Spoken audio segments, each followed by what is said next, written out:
नारद जी का श्वेत द्वीप में जाना तथा भीष्म का युधिष्ठिर से उपरिचर के चरित्र वर्णन के प्रसंग में तंत्र शास्त्र की उत्पत्ति बतलाना। भीष्म जी कहते हैं, पुरुषोत्तम नारायण ने जब नारद जी से इस प्रकार कहा तो वे उनसे बोले, भगवन, अब आप अपने अवतार धारण के उद्देश्य की पूर्ति कीजिए। अब मैं आपके आदि विग्रह का दर्शन करने जाता हूँ। लोकनाथ, मैंने वेदों का स्वाध्याय और तप किया है, कभी असत्य भाषण नहीं किया है। मैं सदा गुरुजनों का आदर करता हूँ, किसी की गुप्त बात दूसरों पर प्रकट नहीं करता। शत्रु और मित्र में मेरा समान भाव है तथा आदि देव परमात्मा की शरण लेकर सदा अनन्य भाव से उनका भजन करता हूँ। इन सब कारणों से मेरा अंतःकरण शुद्ध हो गया है।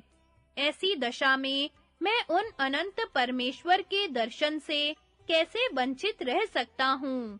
नारद जी की बात सुनकर सनातन धर्म के रक्षक भगवान नारायण ने उनकी विधिवत पूजा की और उन्हें जाने की आज्ञा दे दी। आज्ञा पाकर नारद जी भी उन पुरातन ऋषि की पूजा करके योग युक्त हो आकाश की ओर उड़े और सहसा मेरु पर्वत पर पहुंचकर अदृश्य हो गए। मेरु के शिखर पर एकांत स्थान में क्षण भर विश्राम करने के पश्चात जब उन्होंने उत्तर पश्चिम की ओर दृष्टि डाली तो उन्हें एक अद्भुत दृश्य दिखाई दिया। क्षीर सागर के उत्तर भाग में जो श्वेत नाम से प्रसिद्ध विशाल द्वीप है, वह उनके सामने प्रकट हो गया। उस द्वीप में सब प्रकार के पापों से रहित श्वेत वर्ण वाले पुरुष निवास करते हैं। वे प्राकृतिक इंद्रियों से शून्य होने के कारण शब्द आदि विषयों का उपभोग नहीं करते। उनके शरीर से किसी प्रकार की चेष्टा नहीं होती और सदा सुगंध निकलती रहती है। उनकी ओर देखने से पापी मनुष्यों की आंखें चौंधिया जाती हैं। उनके शरीर तथा हड्डियां वज्र के समान दृढ़ होती हैं। वे मान और अपमान को समान समझते हैं। उनका रूप दिव्य होता है। वे स्वभावतः योग शक्ति से संपन्न होते हैं। उनके मस्तक का आकार छत्र के समान और स्वर मेघ के समान गंभीर होता है। उनके मुंह में 60 सफेद दांत और 8 दाढ़ें होती हैं, जिनसे संपूर्ण विश्व की उत्पत्ति हुई है और जिन्होंने वेद, धर्म, शांत वृत्ति से रहने वाले मुनि तथा संपूर्ण देवताओं की सृष्टि की है। उन परमेश्वर को श्वेत द्वीप के निवासी भक्ति पूर्वक अपने हृदय में धारण करते हैं। युधिष्ठिर ने पूछा, पितामह, श्वेत द्वीप में रहने वाले पुरुष इंद्रिय, आहार तथा चेष्टा से रहित क्यों होते हैं?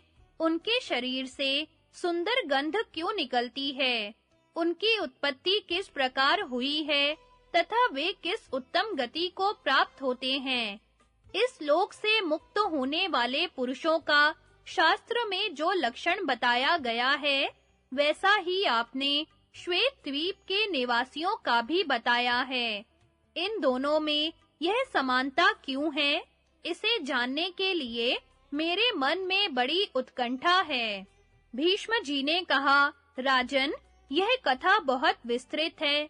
इसे मैंने अपने पिताजी के मुंह से सुना था, किंतु इस समय मैं तुम्हें इसका सारांश मात्र बतला रहा हूँ।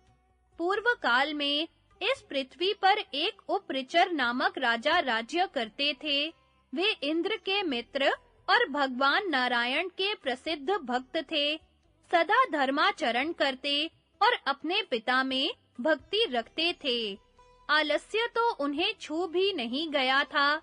नारायण के वर से ही उन्होंने इस भूमंडल का साम्राज्य प्राप्त किया था। सूर्य के द्वारा उपदिष्ट वैष्णव शास्त्रोक्त विधि से वे पहले भगवान नारायण का पूजन करते, फिर उनकी पूजा से बची हुई सामग्री के द्वारा पितरों और ब्राह्मणों की पूजा करते थे। अपने आश्रय में रहने वाले लोगों को अन्न बांटकर सबसे पीछे वे स्वयं भोजन करते थे। सदा सत्य बोलते और प्राणियों की हिंसा से दूर रहते थे। देव जनार्दन में वे संपूर्ण चित्त से भक्ति करते थे। इससे प्रसन्न होकर देवराज इंद्र उन्हें अपने साथ एक शैया और एक सिंहासन पर बिठाया करते थे। राजा उपरिचर अपने राज्य, धन, स्त्री और वाहन आदि सब उपकरणों को भगवान की कृपा से प्राप्त समझकर सब उन्हीं को समर्पण किए रहते थे तथा सदा सावधान रहकर सकाम और नैमित्तिक यज्ञों की संपूर्ण क्रियाएं वैष्णव शास्त्रोक्त विधि से संपन्न किया करते थे। उन महात्मा राजा के यहाँ 5 रात्र आगम के मुख्य विद्वान सदा मौजूद रहते थे। भगवान को अर्पण किया हुआ प्रसाद सबसे पहले उन्हें ही भोजन कराया जाता था। राजा ने धर्म पूर्वक ही राज्य का शासन किया, कभी असत्य का आश्रय नहीं लिया। उनके मन में कभी बुरा विचार नहीं उठा और अपने शरीर से उन्होंने कभी छोटे से छोटा पाप भी नहीं किया।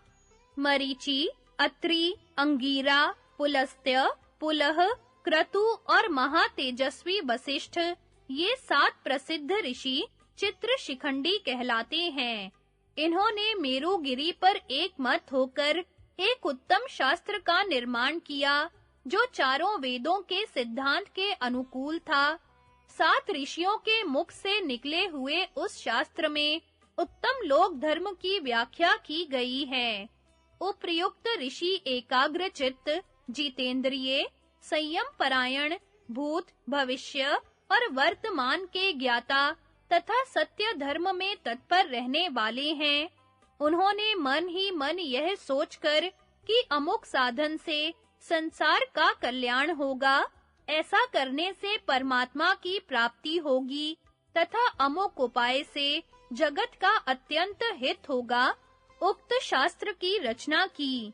उसमें धर्म, अर्थ, काम और मोक्ष का वर्णन है तथा नाना प्रकार की मर्यादाओं और स्वर्ग एवं मर्त्य लोक की स्थिति का भी वर्णन किया गया है। उपर्युक्त ऋषियों ने 1000 दिव्य वर्ष तक तपस्या करके भगवान नारायण की आराधना की थी। उससे प्रसन्न होकर भगवान ने सरस्वती देवी को उनके पास भेजा। नारायण की आज्ञा से संपूर्ण लोकों का हित करने के लिए सरस्वती देवी ने उन ऋषियों के भीतर प्रवेश किया। तब उन तपस्वी ब्राह्मणों ने यथार्थ रूप से शब्द, अर्थ और हेतु युक्त वाणी का प्रयोग किया। उनकी यह प्रथम रचना ही ओमकार तथा स्वर से विभूषित तंत्र शास्त्र है। ऋषियों ने सबसे पहले करुणामय भगवान को ही वह शास्त्र सुनाया। उसे सुनकर भगवान बहुत प्रसन्न हुए और उनसे अदृश्य रहकर ही बोले, मुनिवरों, तुम लोगों ने 1,00,000 श्लोकों का यह उत्तम शास्त्र बनाया है। इससे संपूर्ण लोक धर्म का प्रचार होगा। प्रवृत्ति और निवृत्ति के विषय में यह ऋक्, साम, यजु और अथर्व वेद के समान प्रमाण माना जाएगा।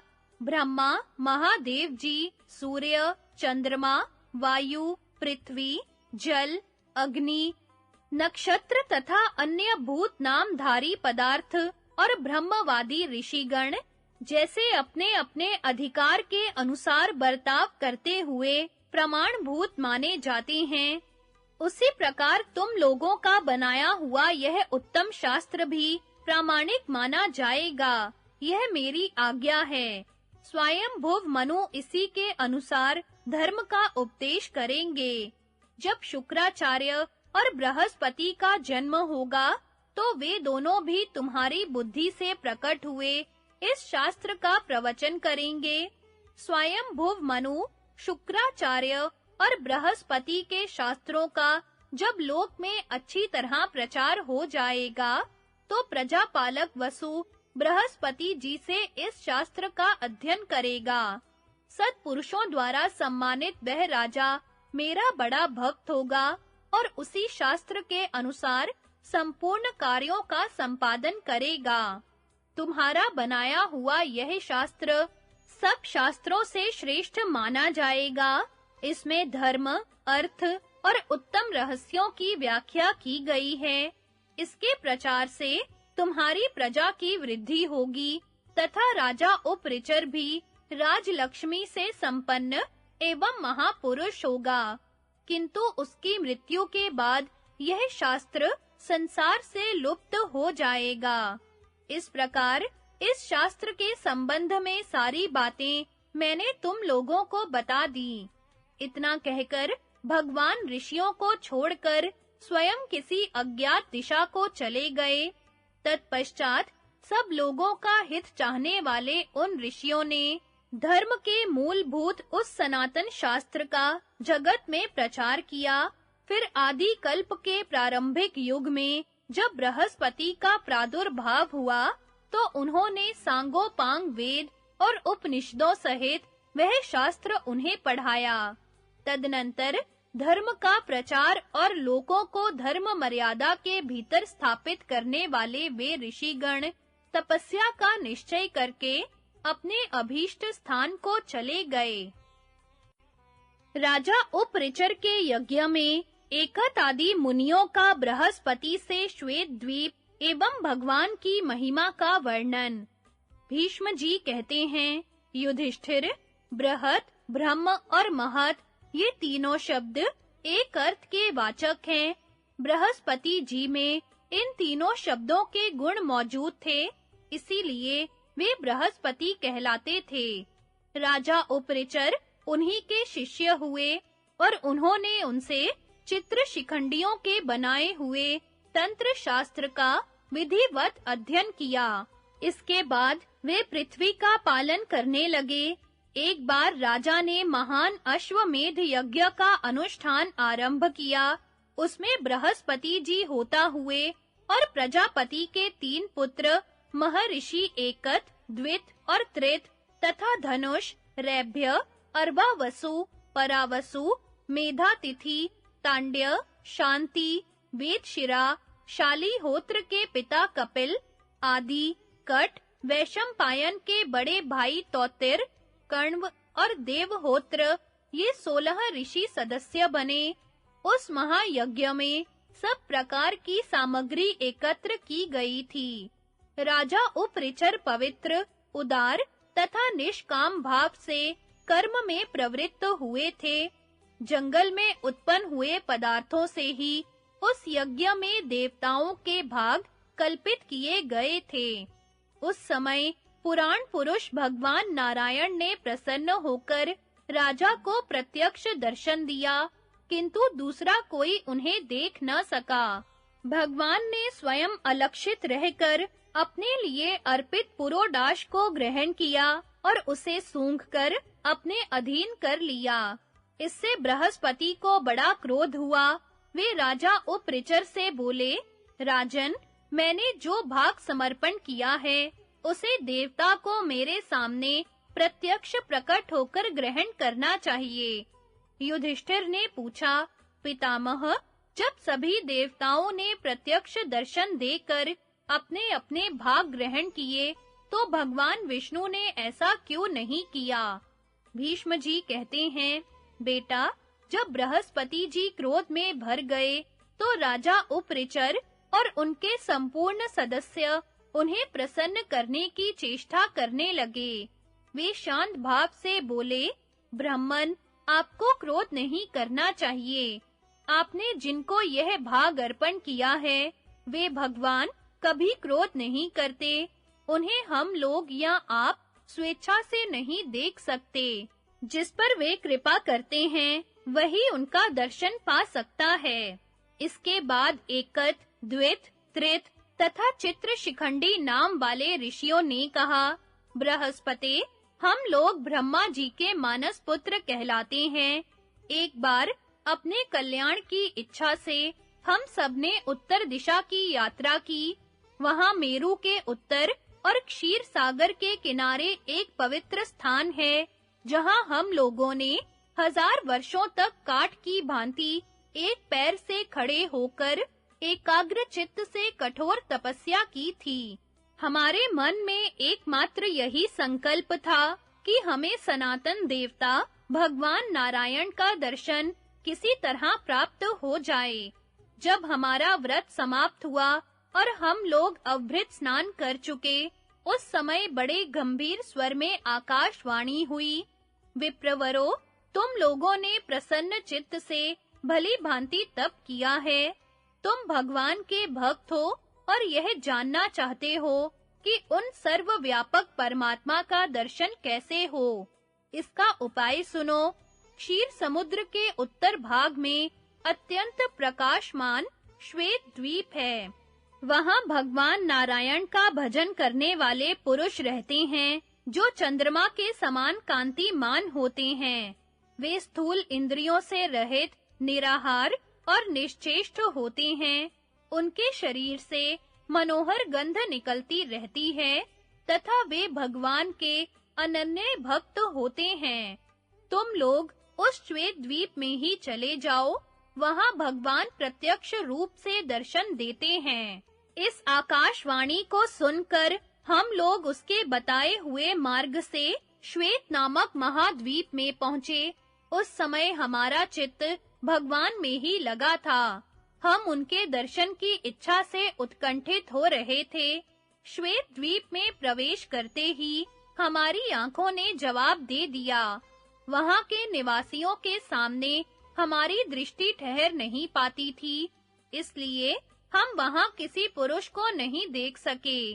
तदनंतर देव योग से हमारे हृदय में यह बात स्फुरित हुई कि तपस्या किए बिना हम लोग यहाँ भगवान को सुगमता पूर्वक नहीं देख सकते। यह विचार आते ही हमने फिर 100 वर्षों तक बड़ी भारी तपस्या की। उसके पूर्ण होने पर हमें वहां रहने वाले पुरुषों के दर्शन हुए, जो चंद्रमा के समान गौर और सभी शुभ लक्षणों से संपन्न थे। वे प्रतिदिन ईशान कोण की ओर मुंह करके हाथ जोड़े ब्रह्म का मानस जप करते थे। उनकी इस एकाग्रता से भगवान को बड़ी प्रसन्नता होती थी। प्रलय काल में सूर्य की जैसी प्रभा होती है, वैसी ही उस द्वीप में रहने वाले प्रत्येक पुरुष की थी। उस समय हमें तो ऐसा जान पड़ा कि यह द्वीप तेज का ही निवास स्थान है। वहां कोई किसी से बढ़कर नहीं था। सबका तेज समान था। थोड़ी देर में हमारे सामने एक ही साथ हजारों सूर्यों के समान प्रभा प्रकट हुई। हमारी दृष्टि सहसा उस ओर खिंच गई। हमने देखा वहां के सभी पुरुष प्रसन्नता के साथ हाथ जोड़े नमो नमः कहते हुए शीघ्रता पूर्वक उस तेज की ओर दौड़ रहे हैं। इसके बाद जब वे स्तुति करने लगे तो उनकी तुमुल ध्वनि हमारे कानों में पड़ी। सब लोग उस तेजस्वी पुरुष को पूजा की सामग्री अर्पण कर रहे थे। उस तेज के सामने हमारी नेत्र शक्ति और इंद्रियां काम नहीं दे पाती थी, इसलिए हम स्पष्ट रूप से कुछ देख न सके। परंतु स्तुति की जो ऊंची ध्वनि हो रही थी, वह हमें स्पष्ट सुनाई पड़ी। सब लोग कह रहे थे, पुंडरीकाक्ष आपकी जय हो, विश्व भावन आपको प्रणाम हो, महापुरुषों के भी पूर्वज ऋषिकेश आपको नमस्कार है। इतने ही में पवित्र और सुगंधित वायु बहुत से दिव्य पुष्प और औषधियां ले आईं, जिन्हें से वहां के अनन्य भक्तों ने बड़ी भक्ति के साथ उस तेजस्वी पुरुष की पूजा की। उनकी बातचीत से हमें विश्वास हो गया कि अवश्य ही यहाँ भगवान प्रकट हुए हैं, किंतु हम उनके दर्शन में सफल न हो सके। उस समय हमसे किसी शरीर रहित देवता ने कहा, मुनिवरों, तुम लोगों ने श्वेत द्वीप वासी इंद्रिय रहित पुरुषों का दर्शन किया है। इनका दर्शन भगवान के ही दर्शन के समान है। अब तुम लोग जहां से आए हो वहीं लौट जाओ, देर करने की आवश्यकता नहीं है। भगवान में अनन्य भक्ति हुए बिना किसी को उनका साक्षात दर्शन होना असंभव है। हाँ, बहुत समय तक उनकी भक्ति करते-करते जब पूरी अनन्यता आ जाएगी, तो तुम इच्छा अनुसार उनका दर्शन कर सकते हो। इस समय तुम्हें अभी बहुत बड़ा काम करना है। इस सत्य युग के बीतने पर जब वैवस्वत मनवंतर के त्रेता युग का आरंभ होगा, उस समय देवताओं की कार्य सिद्धि के लिए तुम उनकी सहायता करोगे। ये अमृत के समान मधुर तथा अद्भुत वचन सुनकर हम लोग भगवान की कृपा से अपने अभीष्ट स्थान पर आ पहुँचे। बृहस्पति, इस प्रकार हमने बड़ी भारी तपस्या की, हव्य कव्यों के द्वारा भगवान का पूजन भी किया, तो भी हमें उनका दर्शन न मिल सका। फिर तुम कैसे अपने को उनके दर्शन का अधिकारी मानते हो? भगवान नारायण सबसे महान देवता हैं, एकमात्र वे ही हव्य कव्य के भोक्ता और संसार की रचना करने वाले हैं। उनका आदि और अंत नहीं है। उन अव्यक्त परमेश्वर की देवता और दानव भी पूजा करते हैं। इस प्रकार एकत, द्वित तथा त्रित आदि सदस्यों के समझाने पर उदार बुद्धि वाले बृहस्पति जी ने उस यज्ञ को समाप्त करके भगवान का पूजन किया। यज्ञ समाप्त होने पर राजा उपरिचर भी पूर्ववत अपनी प्रजा का पालन करने लगे। नारद जी का अनेकों नामों के द्वारा भगवान की स्तुति करना।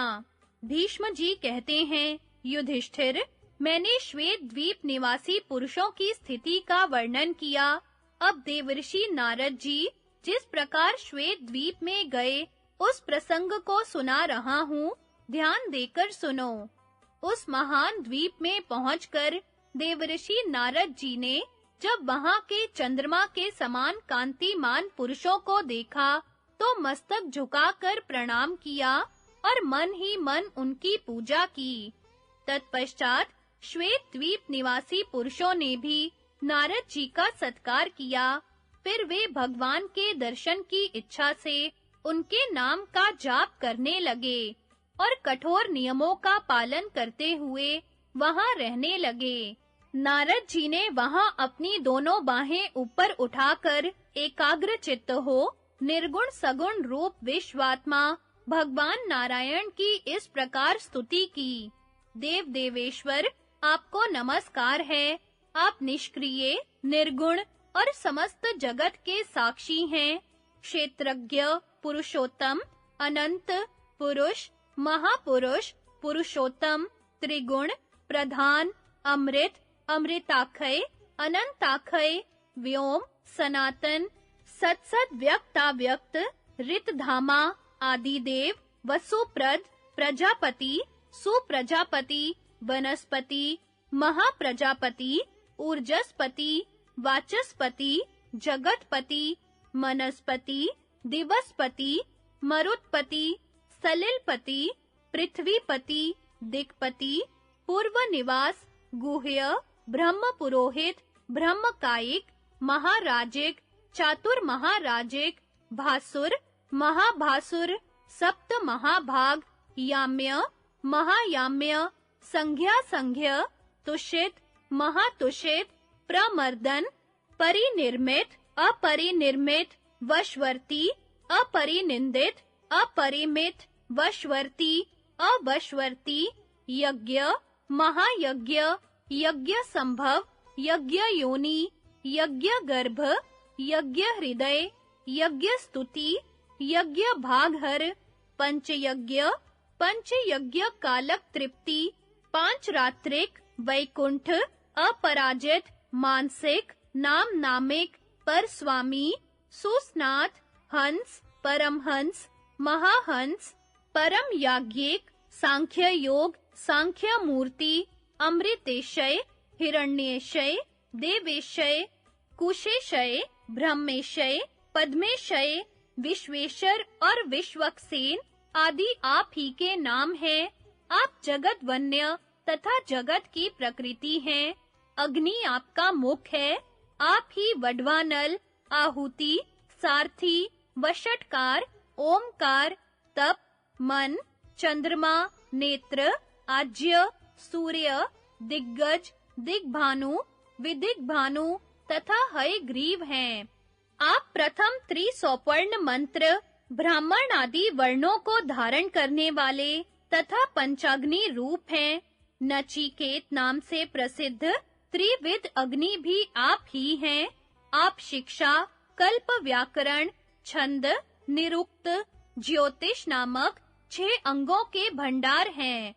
प्राग ज्योतिष, ज्येष्ठ सामग, सामिक व्रतधारी, अथर्वशिरा, पंच महाकल्प, फेनपाचार्य, बालखिल्य, वैखानस, अभगन योग, अभगन परिसंख्यान, युगादि, युग मध्य, युगांत, आखंडल, प्राचीन गर्भ, कौशिक, पुरुष्टुत, पुरुहूत, विश्वकृत, विश्वरूप, अनंत गति, अनंत भोग, अनंत, अनादि, अमध्य, अव्यक्त मध्य, अव्यक्त निधन, वृतावास, समुद्रवासी, यशोवास, तपोवास, दमावास, लक्ष्मी निवास, विद्यावास, कितर्यावास, श्रीवास, सर्वावास, वासुदेव, सर्वछंदक, हरिहय, हरिमेध, महायज्ञ भागहर, वरप्रद, सुखप्रद, धनप्रद, हरिमेध,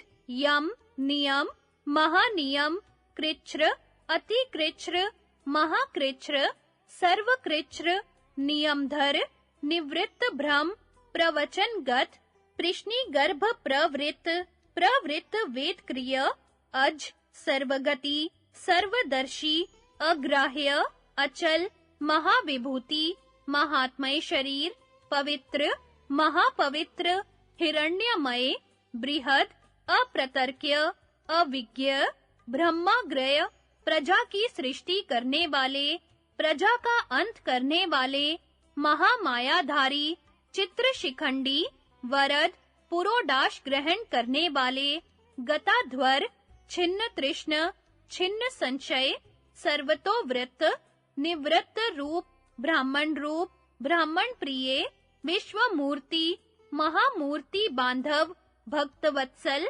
तथा ब्राह्मण्य देव आदि नामों से पुकारे जाने वाले परमेश्वर, आपको नमस्कार है।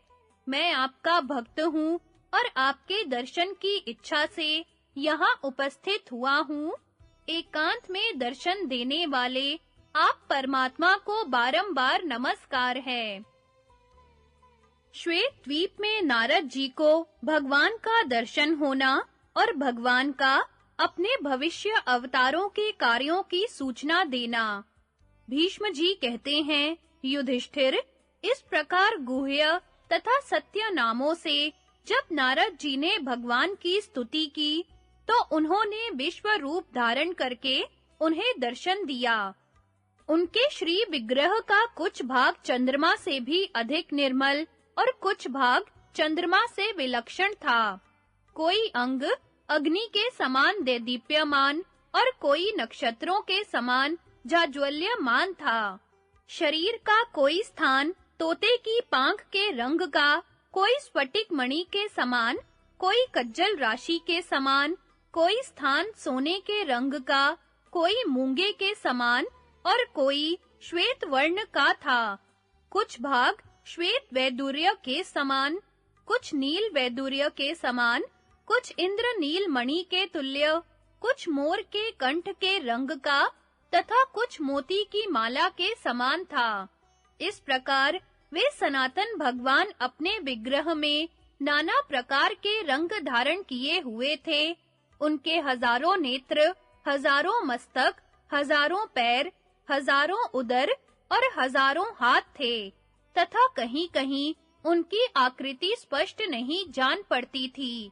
वे एक मुख से ओमकार सहित गायत्री का जप तथा अन्य मुखों से चारों वेदों और आरण्यकों का गान कर रहे थे। वे अपने हाथों में वेदी, कमंडलू, उज्जवल मणि, कुश, मृग चर्म, दंड और धधकती हुई आग लिए हुए थे। उनके चरणों में चरण पादुकाएं शोभा पा रही थी। भगवान का मुख प्रसन्न दिखाई देता था। उनका दर्शन पाकर नारद जी का हृदय प्रसन्नता से खिल उठा और वे चुपचाप उनके चरणों में पड़ गए। तब देवताओं के आदिकरण उन अविनाशी परमात्मा ने नारद जी से कहा, देवर्षि, महर्षि एकत, द्वित और त्रित भी मेरे दर्शन की इच्छा से यहाँ आए हुए थे, किंतु उन्हें मेरा दर्शन न हो सका। वास्तव में मेरे अनन्य भक्त के सिवा और कोई मुझे नहीं देख सकता। तुम तो मेरे अनन्य भक्तों में श्रेष्ठ हो, इसीलिए मेरा दर्शन कर सके हो। विप्रवर, धर्म के घर में जिन्होंने अवतार लिया है, वे नर नारायण आदि मेरे ही स्वरूप हैं। तुम सदा उनका भजन किया करो। आज मैं तुम पर बहुत प्रसन्न हूँ। यदि मुझसे कोई वर मांगना चाहो तो मांग लो। नारद जी ने कहा, भगवन, जब आपका दर्शन हो गया तो मुझे तप, यम और नियम सबका फल मिल गया। आपका दर्शन ही मेरे लिए सबसे बड़ा वरदान है। भगवान ने कहा, नारद जी, मुझे कोई नेत्रों से नहीं देख सकता। तुम जो मुझे देख रहे हो, यह मेरी रची हुई माया का प्रभाव है। मैं सर्वत्र व्यापक और संपूर्ण प्राणियों का अंतरात्मा हूँ। प्राणियों के शरीरों का नाश हो जाने पर भी मैं नष्ट नहीं होता। मुनिवर, जो लोग मेरे एकांत भक्त हो चुके हैं, वे बड़े सौभाग्यशाली और सिद्ध हैं, क्योंकि रजोगुण और तमोगुण से मुक्त होकर वे मुझ में ही प्रवेश करेंगे। मुनिवर, देखो, मेरे दाहिने भाग में 11 रुद्र और वाम भाग में 12 आदित्य विराजमान हैं। मेरे अग्र भाग में 8 वसु और पृष्ठ भाग में दोनों अश्विनी कुमार स्थित हैं। यह देखो, संपूर्ण प्रजापति, 7 ऋषि, वेद, यज्ञ, अमृत, औषधि तथा नाना प्रकार के यम नियम भी मेरे शरीर में मूर्तिमान दिखाई देते हैं। 8 प्रकार के ऐश्वर्य भी यहाँ साकार रूप से प्रकट हैं। श्री, लक्ष्मी, कीर्ति, पृथ्वी तथा वेद माता सरस्वती देवी भी मेरे भीतर विराजमान हैं। उनका दर्शन करो। देखो, ये नक्षत्रों में श्रेष्ठ ध्रुव दिखाई दे रहे हैं। बादल, समुद्र, सरोवर और नदियों को भी मूर्तिमान देख लो। ये 4 प्रकार के पितृगण शरीर धारण करके प्रकट हुए हैं। इनके साथ ही मेरे अंदर रहने वाले सत्व आदि गुणों का भी अवलोकन करो। मैं ही देवताओं और पितरों का पिता हूँ तथा हयग्रीव रूप धारण करके समुद्र के भीतर वायवय कोण में रहता हूँ। सांख्य के आचार्य मुझे विद्या शक्ति से संपन्न एवं सूर्य मंडल में स्थित कपिल कहते हैं। वेद में जिनकी स्तुति की गई है, वह हिरण्यगर्भ मैं ही हूँ तथा योगी लोग जिसमें रमण करते हैं, वह योग शास्त्र प्रसिद्ध ब्रह्म भी मैं ही हूँ। इस समय मैं व्यक्त रूप धारण करके आकाश में स्थित हूँ।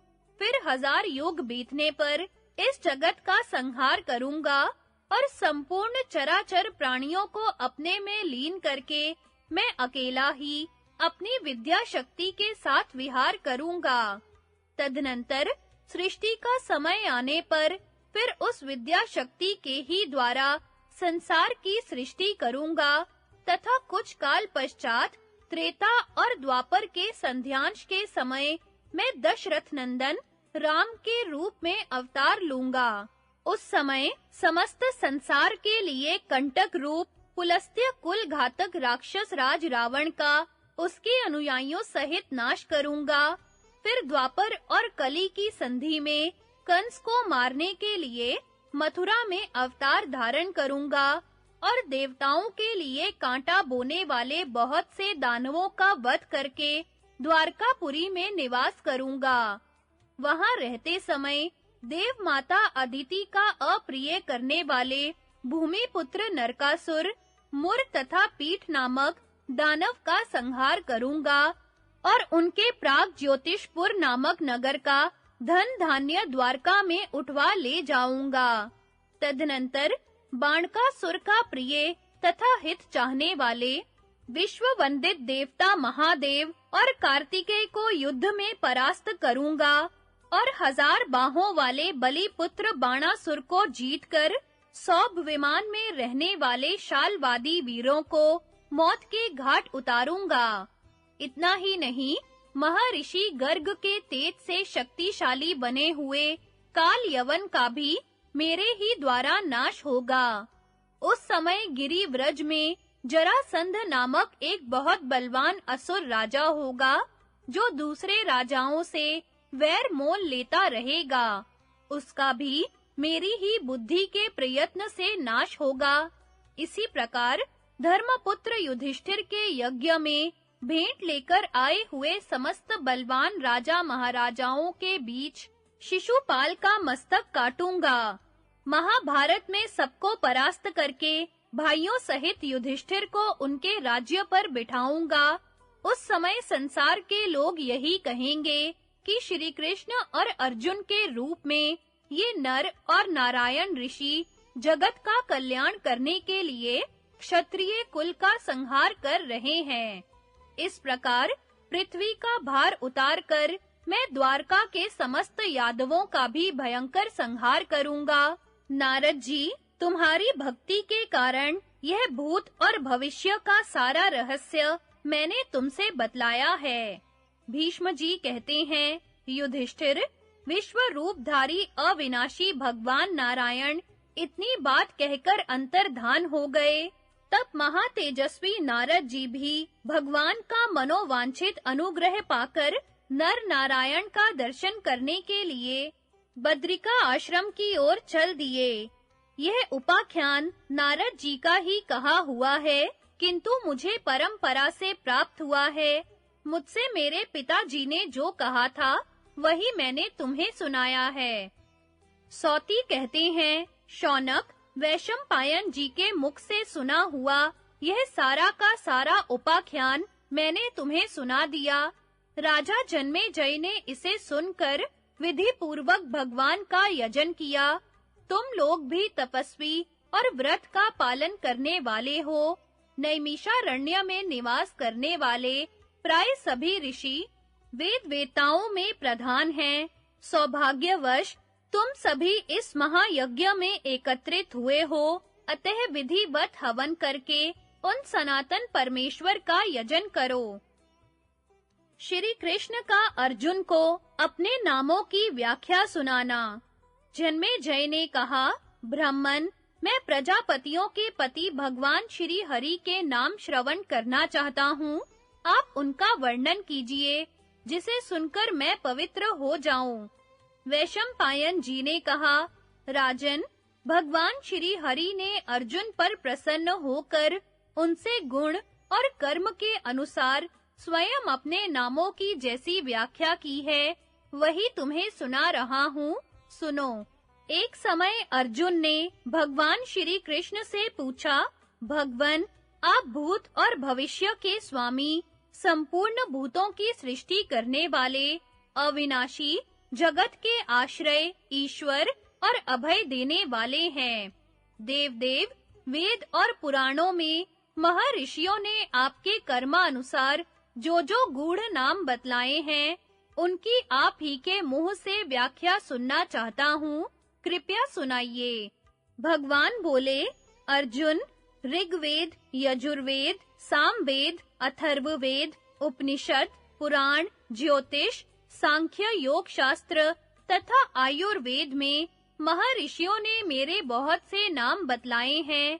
उनमें से कुछ नाम तो गुणों के अनुसार हैं और कुछ कर्मों के अनुसार। अब मैं उन नामों की व्याख्या करता हूँ, सावधान होकर सुनो। जिनके प्रसाद से ब्रह्मा और क्रोध से रुद्र प्रकट हुए हैं, उन निर्गुण सगुण रूप विश्वात्मा भगवान नारायण को नमस्कार है। वे ही संपूर्ण चराचर जगत की उत्पत्ति के कारण हैं। उनसे ही सृष्टि, प्रलय आदि संपूर्ण विकारों की उत्पत्ति होती है।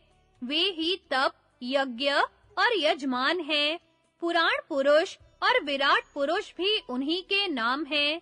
जब प्रलय की रात बीती थी, उस समय उन अमित तेजस्वी नारायण की कृपा से एक कमल प्रकट हुआ तथा उन्हीं की कृपा से उस कमल में से ब्रह्मा जी का प्रादुर्भाव हुआ।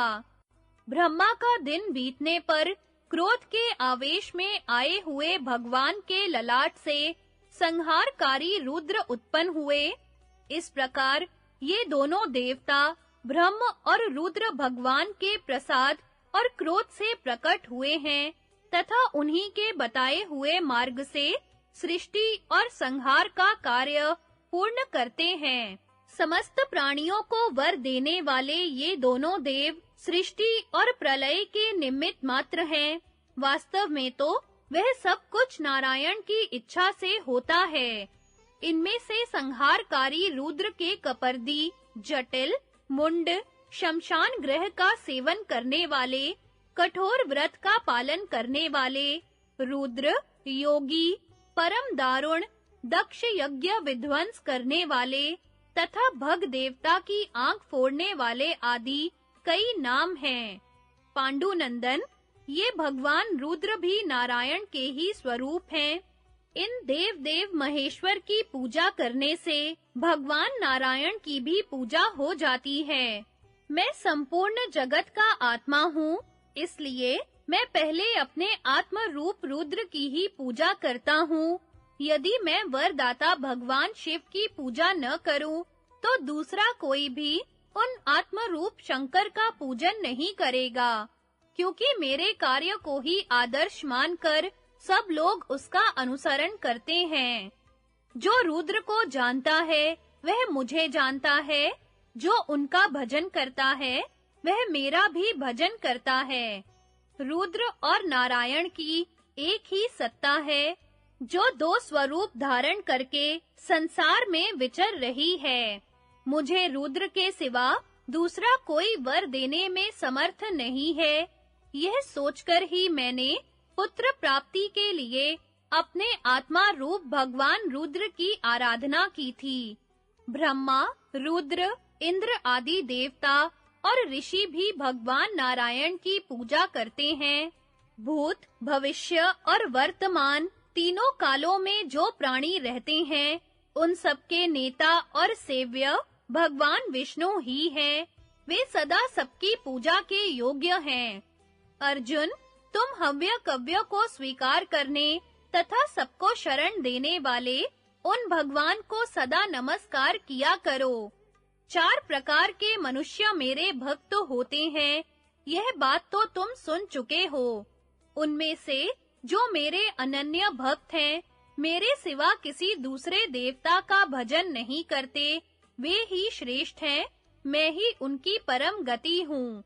वे कर्म करते हुए भी फल की इच्छा नहीं रखते। शेष 3 प्रकार के जो भक्त हैं, उन्हें मैं फल की कामना वाला ही मानता हूँ, और फल की कामनाओं को नीचे गिरना पड़ता है। किंतु जो कामना का त्याग करने वाले ज्ञानी भक्त हैं, उन्हें सर्वोत्तम फल की प्राप्ति होती है। ज्ञानी पुरुष ब्रह्मा, शिव तथा दूसरे देवताओं की सेवा करते हुए भी अंत में मुझे ही प्राप्त होते हैं। अर्जुन, यह मैंने तुमसे भक्तों का अंतर बतलाया है। तुम और मैं दोनों नर नारायण ऋषि हैं, और पृथ्वी का भार उतारने के लिए हमने मनुष्य शरीर में प्रवेश किया है।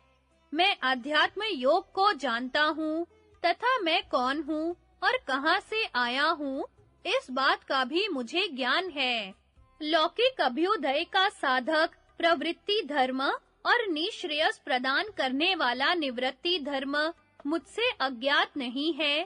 एकमात्र मैं ही संपूर्ण मनुष्यों का आश्रयभूत सनातन परमात्मा हूँ। नर से उत्पन्न होने के कारण जल को नार कहते हैं। वह नार पहले मेरा अयन था, इसलिए मैं नारायण कहलाता हूँ। मैं ही सूर्य रूप धारण करके अपनी किरणों से संपूर्ण जगत को आच्छादित करता हूँ, तथा मुझमें ही समस्त प्राणी निवास करते हैं। इसलिए मेरा नाम वासुदेव है। मैं संपूर्ण प्राणियों की गति और उत्पत्ति का स्थान हूँ। मैंने आकाश और पृथ्वी को व्याप्त कर रखा है। मेरी कांति सबसे बढ़कर है।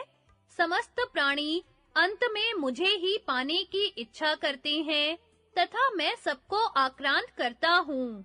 इन्हीं सब कारणों से लोग मुझे विष्णु कहते हैं। मनुष्य दम के द्वारा सिद्धि पाने की इच्छा करते हुए मुझे पाना चाहते हैं, इसलिए मैं दामोदर कहलाता हूँ। अन्न, वेद, जल और अमृत को प्रश्नि कहते हैं। ये सदा मेरे गर्भ में रहते हैं, अतः मेरा नाम प्रश्नि गर्भ है। जगत को तपाने वाले सूर्य और अग्नि की तथा चंद्रमा की जो किरणें प्रकाशित होती हैं, वे मेरा केश कहलाती हैं। उस केश से युक्त होने के कारण सर्वज्ञ विद्वान मुझे केशव कहते हैं। सूर्य और चंद्रमा मेरे नेत्र हैं और इनकी किरणें केश कहलाती हैं। ये दोनों जगत को शांति और ताप देकर हर्षित करते हैं, इसलिए ऋषि कहे गए हैं तथा वे ही मेरे केश हैं। इस कारण से मैं ऋषिकेश कहलाता हूँ। यज्ञों में ईलोपहूता सह दिवा आदि मंत्र से आवाहन करने पर मैं अपना भाग स्वीकार करता हूँ तथा मेरे शरीर का रंग भी हरित है, इसलिए मुझे हरि कहते हैं। प्राणियों के सार या बल का नाम है धाम और रित का अर्थ है सत्य। मेरा धाम रित है, ऐसा विचार कर ब्राह्मणों ने मुझे रितधामा कहा है। पूर्व काल में जब पृथ्वी पानी में डूबकर रसातल में चली गई थी, तो मैंने इसे प्राप्त किया था, इसलिए देवताओं ने गोविंद कहकर मेरा स्तवन किया है। मेरे शिपि विष्ट नाम की व्याख्या इस प्रकार है। रोमहीन प्राणी को शिपि कहते हैं। यह निराकार का उपलक्षण है तथा विष्टा का अर्थ है व्यापक। मैंने निराकार रूप से समस्त जगत को व्याप्त कर रखा है, इसीलिए मुझे शिपि विष्ट कहते हैं। मैं संपूर्ण प्राणियों के शरीर में रहने वाला साक्षी आत्मा हूँ। मैंने ना तो पहले कभी जन्म लिया है, ना अब जन्म लेता हूँ और ना आगे कभी जन्म लूंगा। इसलिए मेरा नाम अज है। मैंने कभी असत, ओछी या अश्लील बात मुंह से नहीं निकाली है। सत्य स्वरूपा ब्रह्मपुत्री सरस्वती मेरी वाणी है तथा सत और असत मेरे ही भीतर स्थित है। इस कारण मेरे नाभि कमल ब्रह्मलोक में रहने वाले ऋषिगण मुझे सत्य कहते हैं। मैं पहले कभी सत्व से च्युत नहीं हुआ हूँ, सत्व मुझसे ही उत्पन्न हुआ है। सत्व के कारण मैं पाप से रहित हूँ तथा सात्वत ज्ञान से मेरे स्वरूप का बोध होता है। इन सब कारणों से मुझे सात्वत कहते हैं। अर्जुन, धर्म ही सबसे उत्कृष्ट है, वही शांतिमय परब्रह्म है। उस धर्म या ब्रह्म से मैं कभी च्युत नहीं होता, इसलिए अच्युत कहलाता हूँ।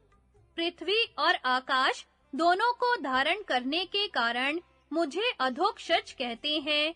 महर्षि लोग अधोक्षज शब्द को अलग-अलग 3 पदों का समूह मानते हैं। अ का अर्थ लय स्थान, धोक्ष का अर्थ पालन स्थान और ज का अर्थ उत्पत्ति स्थान है। उत्पत्ति, स्थिति और लय के स्थान एकमात्र नारायण ही हैं, अतः उनके सिवा दूसरा कोई अधोक्षज नहीं कहला सकता। प्राणियों के प्राणों की पुष्टि करने वाला घृत मेरे स्वरूप भूत अग्निदेव की अर्चिष अर्थात ज्वाला को जगाने वाला है, इसलिए वेदज्ञों ने मुझे घृतार्ची कहा है। जीव वात, पित्त और कफ इन 3 धातुओं से जीवन धारण करते हैं और इन्हीं तीनों के क्षीण होने पर नष्ट हो जाते हैं। इसीलिए आयुर्वेद के विद्वान मुझे त्रिधातु कहते हैं। मेरे स्वरूप भूत भगवान धर्म संसार में वृष नाम से विख्यात हैं तथा वैदिक शब्दकोश में जहाँ पदों की व्याख्या की गई है, वहाँ भी धर्म रूप से ही मुझे वृष कहा गया है। इसी प्रकार कपि शब्द का अर्थ श्रेष्ठ है, इसलिए प्रजापति कश्यप ने मुझे वृषाकपि बतलाया है। मैं जगत का साक्षी और सर्वव्यापक ईश्वर हूँ। देवता तथा असुर भी मेरे आदि, मध्य और अंत का कभी पता नहीं पाते। इसलिए मैं अनादि, अमध्य और अनंत कहलाता हूँ। धनंजय, जो शुचि, पवित्र एवं श्रवण करने योग्य है, उन्हीं वचनों को मैं श्रवण करता हूँ, इसीलिए मेरा नाम शुचि श्रवा है। पूर्व काल में मैंने एक सींग वाले वाराह का रूप धारण करके इस पृथ्वी को पानी से निकाला था, अतः मेरा नाम एक श्रृंग हुआ।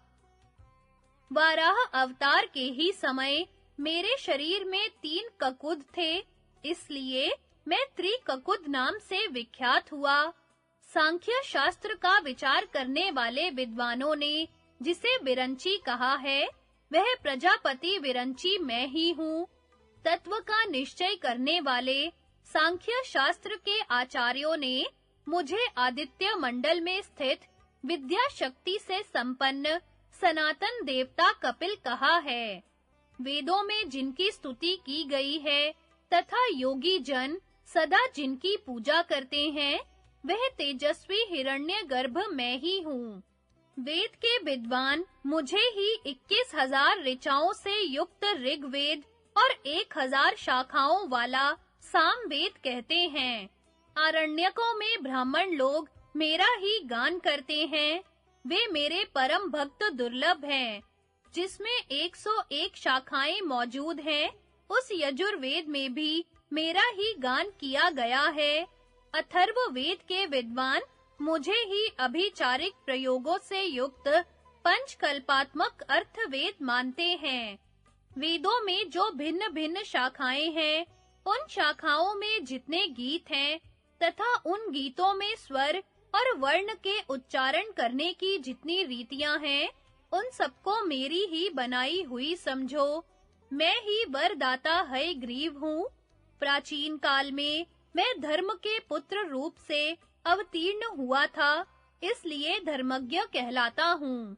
जिन्होंने गंधमादन पर्वत पर अखंड तप का अनुष्ठान किया है, वे नर और नारायण मेरे ही स्वरूप हैं।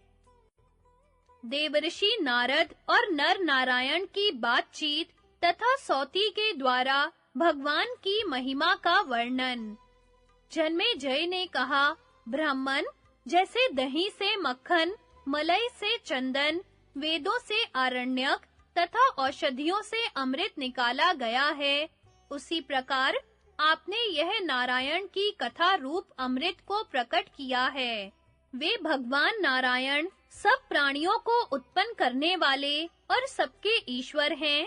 अहो, नारायण का तेज अद्भुत है, उसका साक्षात्कार होना कठिन है।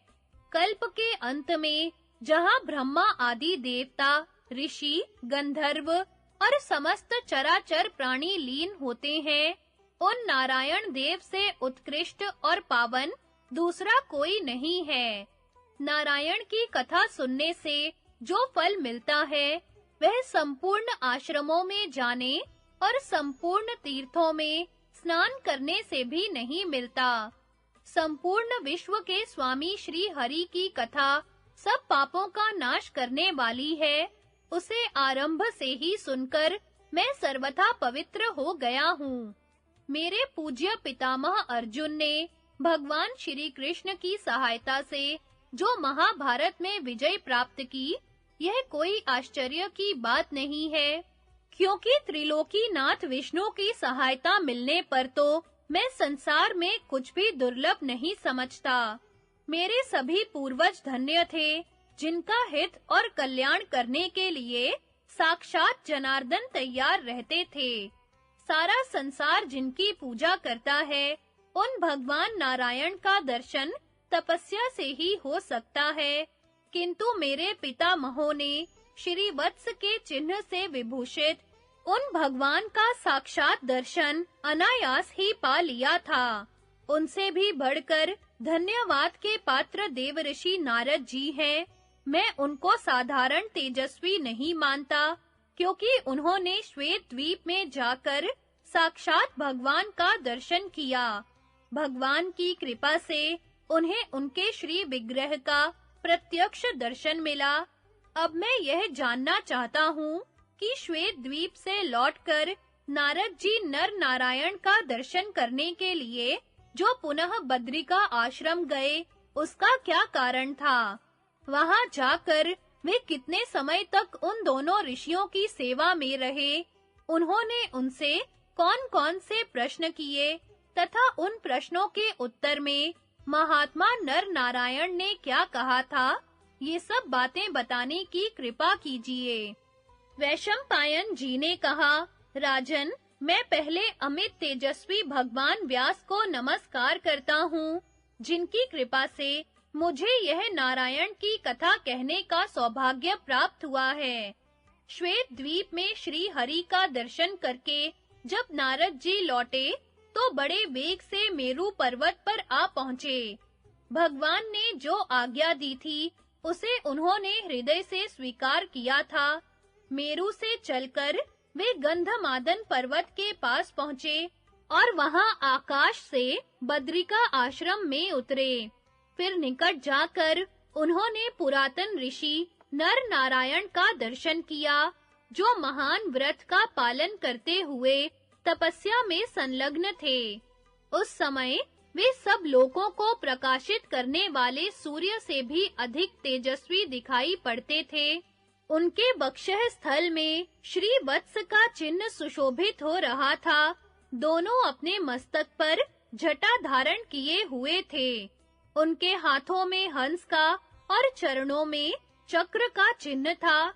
विशाल वक्षः स्थल, बड़ी-बड़ी भुजाएं, मेघ के समान गंभीर स्वर, सुंदर मुख, चौड़े ललाट, बांकी भौहें, सुंदर ठोड़ी और मनोहर नासिका से उनकी अपूर्व शोभा हो रही थी तथा उनके मस्तक छत्र के समान सुशोभित होते थे। इन शुभ लक्षणों से संपन्न इन दोनों महापुरुषों का दर्शन करके नारद जी को बड़ी प्रसन्नता हुई। भगवान नर और नारायण ने भी नारद जी का स्वागत सत्कार करके उनकी कुशल पूछी। तदनंतर नारद जी ने उन दोनों की ओर देखकर मन ही मन कहा, मैंने श्वेत द्वीप में जिनका दर्शन किया था, उन्हीं के समान इन दोनों महापुरुषों की भी झांकी है। यह सोचकर वे उनकी प्रदक्षिणा करके एक सुंदर कुशासन पर बैठ गए। तब भगवान नारायण ने नारद जी से पूछा, देवर्षि, क्या तुमने श्वेत द्वीप में जाकर हम दोनों के मूल स्वरूप सनातन परमात्मा का दर्शन किया? नारद जी ने कहा, भगवन, मैंने विश्व रूपधारी उन अविनाशी परमेश्वर का दर्शन कर लिया। देवता और ऋषियों के साथ संपूर्ण लोक उन्हीं के भीतर विराजमान हैं। आप दोनों सनातन पुरुषों को देखकर तो मैं इस समय भी श्वेत द्वीपवासी भगवान की ही झांकी कर रहा हूँ। वहां हमने श्री हरि में जो लक्षण देखे थे, आप दोनों भी उन्हीं लक्षणों से संपन्न हैं। यही नहीं, आप दोनों को मैंने वहां भी श्री हरि के पास उपस्थित देखा था और उन्हीं के भेजने से मैं फिर यहाँ आया हूँ। इस संसार में आप दोनों के अतिरिक्त दूसरा कौन है जो तेज, यश और श्री में उनके समान हो? उन्होंने मुझे धर्म का उपदेश दिया और भविष्य में होने वाले अपने अवतार कार्यों का भी वर्णन किया है। श्वेत द्वीप में जो 5 इंद्रियों से रहित श्वेत वर्ण वाले पुरुष हैं, वे सब के सब ज्ञानी और भक्त हैं तथा सदा भगवान की पूजा में लगे रहते हैं। भगवान भी उनके साथ सदा प्रसन्न रहते हैं। उनको अपने भक्त और ब्राह्मण बहुत प्रिय हैं। वे विश्व का पालन करने वाले सर्वव्यापक और भक्त वत्सल हैं। कर्ता, कारण और कार्य भी वे ही हैं। जिनका बल और कांति अनंत है, वे हेतु, आज्ञा, विधि और तत्व रूप तथा महायशस्वी हैं। उन दयालु परमात्मा ने तीनों लोकों में शांति का विस्तार किया है। जिनकी बुद्धि अनन्य भाव से एकमात्र उन्हीं में लगी हुई है, उन भक्तों द्वारा अर्पण की हुई प्रत्येक क्रिया को वे भगवान स्वयं शिरोधार्य करते हैं। संसार में उन्हें अपने अनन्य भक्त से बढ़कर और कोई प्रिय नहीं है। नर नारायण ने कहा, नारद, तुमने श्वेत द्वीप में साक्षात भगवान का दर्शन किया है, अतः तुम धन्य हो। वास्तव में भगवान ने तुम पर बड़ी कृपा की। वे प्रभु अव्यक्त प्रकृति के भी मूल कारण हैं। किसी के लिए भी उनका दर्शन मिलना नितांत कठिन है। देवर्षि, हम सच कह रहे हैं, भगवान को इस जगत में भक्त से बढ़कर दूसरा कोई प्रिय नहीं है। इसीलिए उन्होंने तुम्हारे सामने अपना स्वरूप प्रकट किया है। 1000 सूर्यों के एकत्र होने पर जितनी कांति हो सकती है, उतनी ही उस स्थान की भी कांति है जहां साक्षात भगवान विराज रहे हैं। विप्रवर, विश्व विधाता ब्रह्मा जी के भी पति उन परमेश्वर से ही क्षमा की उत्पत्ति हुई है, जिससे पृथ्वी का संयोग होता है। वे संपूर्ण प्राणियों का हित करने वाले हैं। उन्हीं से रस प्रकट हुआ है, जो जल का गुण है और जिसके कारण जल द्रवीभूत होता है। उन्हीं से रूप गुण विशिष्ट तेज का प्रादुर्भाव हुआ है, जिससे संयुक्त होने के कारण सूर्य देव इस जगत में प्रकाशित हो रहे हैं। उन्हीं पुरुषोत्तम से स्पर्श की उत्पत्ति हुई है, जिससे संयुक्त होकर वायु संपूर्ण जगत में प्रवाहित होती रहती है। वे ही लोकेश्वर शब्द की भी उत्पत्ति के हेतु हैं, जिससे आकाश का नित्य संयोग है और जिसके ही कारण वह निरावृत रहता है। संपूर्ण प्राणियों के भीतर स्थित रहने वाले मन की उत्पत्ति भी उन्हीं से हुई है। उस मन से संयुक्त होकर ही चंद्रमा प्रकाश गुण धारण करता है। वे भगवान विद्या शक्ति के साथ अपने सत्य धाम में विराजमान हैं। तपोधन, श्वेत द्वीप में तुम्हें हम लोगों ने भी देखा था। भगवान से समागम होने के पश्चात तुम्हारे मन में जो संकल्प उठा, वह सब भी हम लोगों को विदित है। इस चराचर जगत में जो शुभ या अशुभ बात हो चुकी है, हो रही है या होने वाली है, वह सब उस समय देव भगवान ने तुम्हें बतलाई थी। वैशंपायन जी कहते हैं, जन्मेजय, कठोर तपस्या में प्रवृत्त हुए भगवान नर और नारायण की यह बात सुनकर नारद जी ने उन्हें हाथ जोड़कर प्रणाम किया और नारायण के मंत्रों का विधिवत जप करते हुए वे 1000 दिव्य वर्षों तक उन्हीं के आश्रम पर रहे। वहां प्रतिदिन भगवान का ध्यान और पूजन, यही उनकी जीवनचर्या थी। इस प्रकार भगवान की कथा सुनते और प्रतिदिन उनका दर्शन करते हुए बद्रिकाश्रम में 1000 वर्ष पूरा होने पर नारद जी हिमालय पर्वत पर स्थित अपने आश्रम में चले गए और वे विख्यात तपस्वी नर नारायण पुनः उत्तम तपस्या में संलग्न हो गए। जन्मेजय, तुम प्रारंभ से ही यह कथा सुनकर पवित्र हो गए हो। जो मनुष्य अविनाशी भगवान नारायण के साथ मन, वाणी या क्रिया के द्वारा द्वेष भाव रखता है, उसका न इस लोक में ठिकाना है, न परलोक में। उसके पितृ सदा नरक में डूबे रहते हैं। भगवान विष्णु सबके आत्मा हैं, भला उनसे कौन द्वेष करेगा?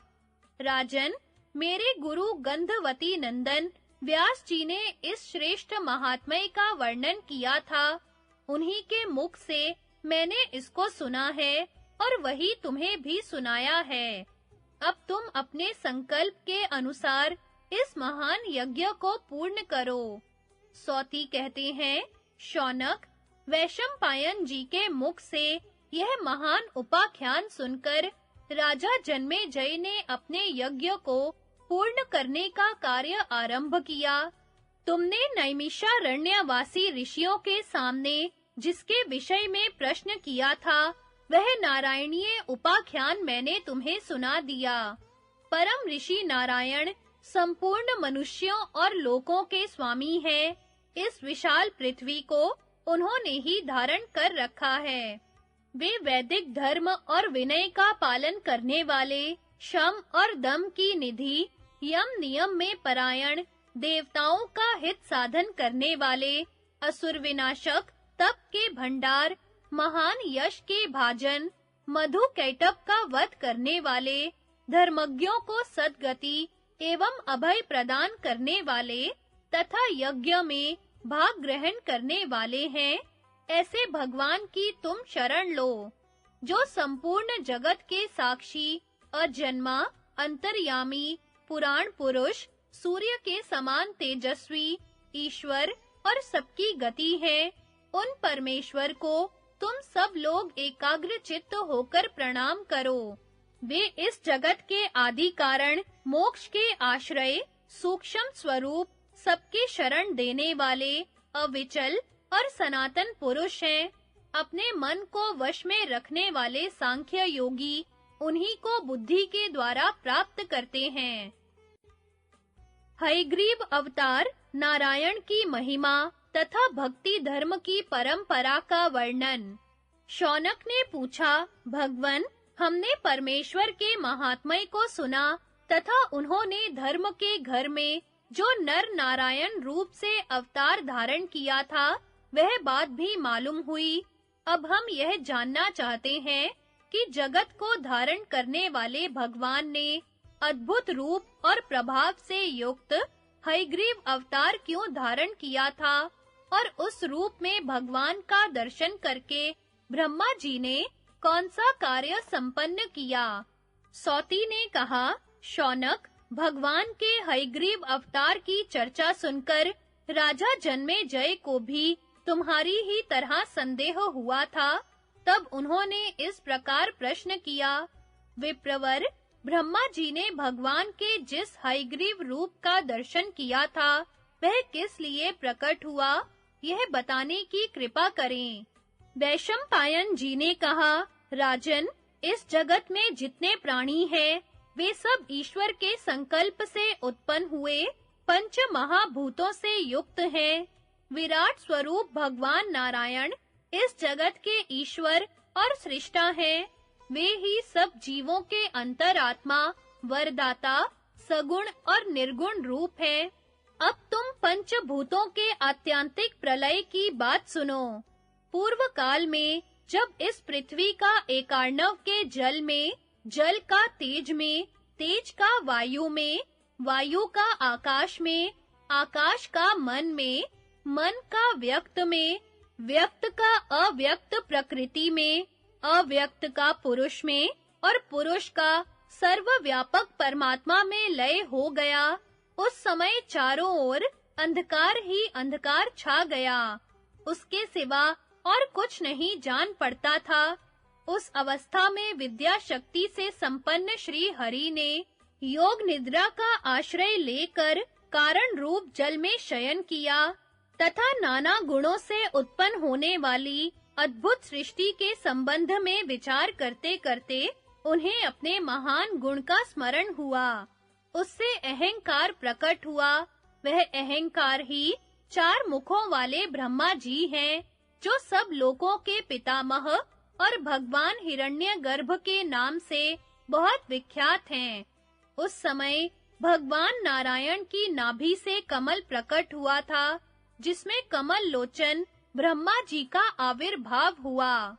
अत्यंत तेजस्वी सनातन देव ब्रह्मा जी ने सहस्त्र दल कमल पर विराजमान होकर जब इधर-उधर दृष्टि डाली, तो उन्हें समस्त जगत जलमय दिखाई पड़ा।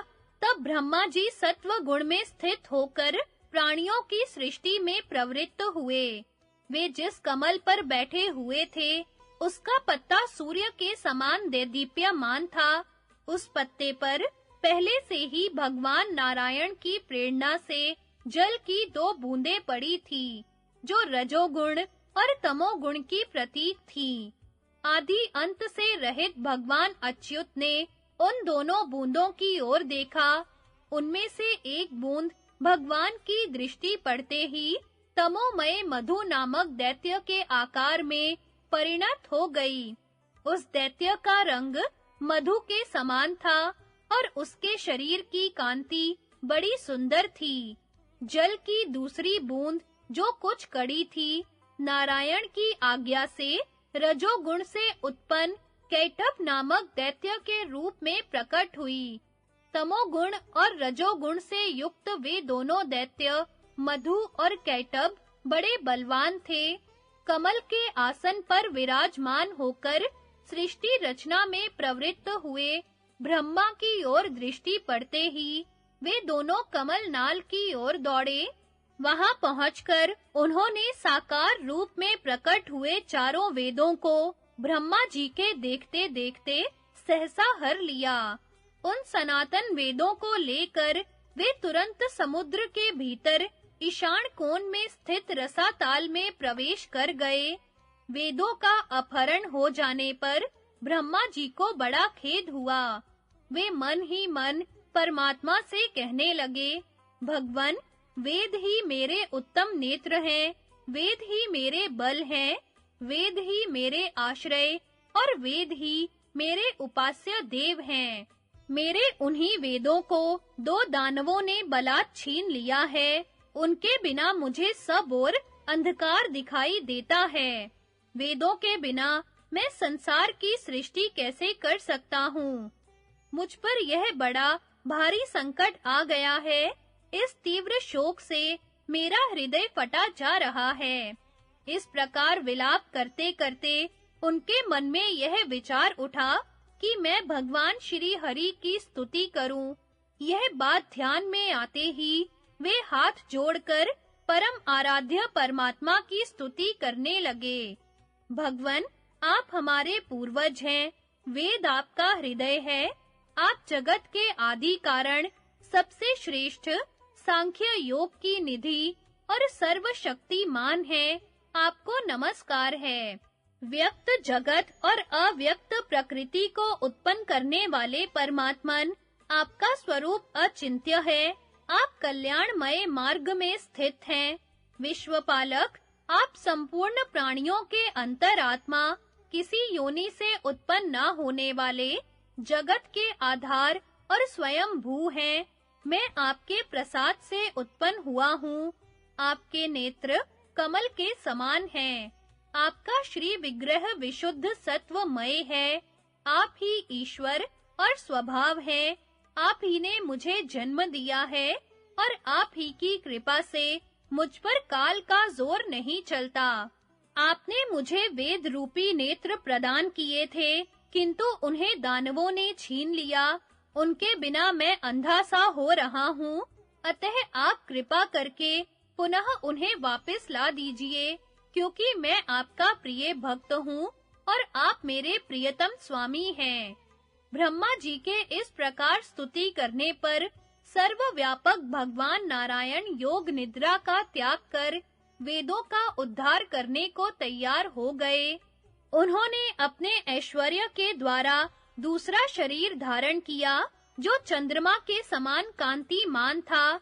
उनका मस्तक घोड़े के मस्तक के समान श्वेत वर्ण तथा वेदों का आश्रय था। उनकी नासिका भी बड़ी सुंदर थी। नक्षत्र और ताराओं से युक्त स्वर्ग उनका सिर था। सूर्य की किरणों के समान चमकीले बड़े-बड़े बाल थे। आकाश और पाताल उनके कान थे और समस्त भूतों को धारण करने वाली पृथ्वी ललाट थी। इसी प्रकार गंगा और सरस्वती उनका नितंब, महान समुद्र उनकी भौहें, सूर्य और चंद्रमा नेत्र, संध्या नासिका, ओमकार संस्कार, बिजली जीभ, सोमपान करने वाले पितृ दांत, गोलोक और ब्रह्मलोक, ओठ और काल रात्रि उनकी ग्रीवा थी। इस प्रकार अनेक मूर्तियों से आवृत हयग्रीव का रूप धारण करके वे जगदीश्वर वहां से अंतर्धान हो गए और रसाताल में प्रवेश कर परम योग का आश्रय ले शिक्षा के नियमानुसार उद्दात आदि स्वरों से युक्त सामवेद का गान करने लगे। नाद और स्वर से विशिष्ट सामगान की वह मधुर ध्वनि रसाताल में सब ओर फैल गई, जो सब प्राणियों का हित साधन करने वाली थी। दोनों असुरों ने जब वह शब्द सुना, तो वेदों को बंधन में बांधकर रसाताल में एक ओर फेंक दिया और स्वयं जिधर से वह ध्वनि आ रही थी, उसी ओर दौड़े।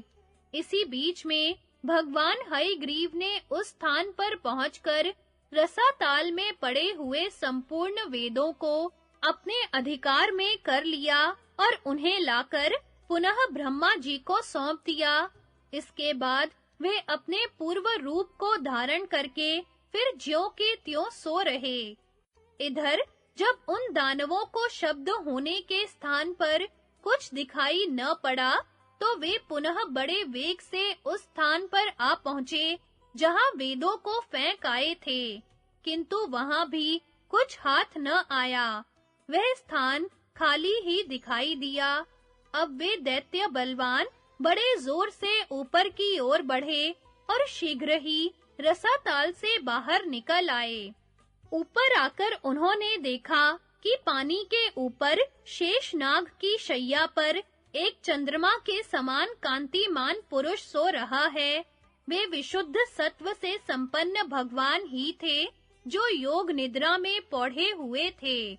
उन्हें देखकर दानवराज मधु और कैटभ ठहाका मारकर जोर-जोर से हंसने लगे और रजोगुण तथा तमोगुण के आवेश में आकर परस्पर कहने लगे, यह जो श्वेत वर्ण वाला पुरुष यहाँ नींद ले रहा है, निसंदेह यही रसाताल से वेदों को चुरा लाया है। यह किसका पुत्र है, कौन है और क्यों यहाँ सांप के शरीर पर सो रहा है? इस प्रकार बातचीत करके उन दोनों ने श्री हरि को जगाया। उन्हें युद्ध के लिए उत्सुक देख भगवान पुरुषोत्तम उठकर खड़े हो गए और उन दोनों की ओर दृष्टि डालकर उन्होंने मन ही मन युद्ध का निश्चय किया। फिर तो युद्ध प्रारंभ हो गया और भगवान मधुसूदन ने ब्रह्मा जी का मान रखने के लिए रजोगुण और तमोगुण से प्रभावित हुए उन दैत्यों को मार डाला। इस प्रकार वेदों को वापस लाकर और मधु कैटभ को मारकर उन्होंने ब्रह्मा जी का शोक दूर किया। तत्पश्चात वेद से सम्मानित और भगवान से सुरक्षित होकर ब्रह्मा जी ने समस्त चराचर जगत की सृष्टि की। भगवान उन्हें लोक रचना की बुद्धि देकर अंतर्धान हो गए। जहां से आए थे वहीं चले गए। इस प्रकार श्री हरि ने प्रवृत्ति धर्म का प्रचार करने के लिए हयग्रीव रूप धारण किया था। उनका यह वरदायक रूप परम प्राचीन और विख्यात है, जो ब्राह्मण प्रतिदिन इस अवतार की कथा को सुनता या स्मरण करता है, उसके अध्ययन का कभी नाश नहीं होता। राजन, तुमने जिसके लिए पूछा था, वह प्राचीन कथा मैंने तुम्हें सुना दी। यह उपाख्यान वेद के द्वारा अनुमोदित है। परमात्मा कार्य साधन करने के लिए जिस शरीर को धारण करना चाहते हैं, उसे स्वयं प्रकट कर लेते हैं। वे वेद और तपस्या की निधि हैं तथा सांख्य, योग, ब्रह्म एवं हविष्य रूप हैं।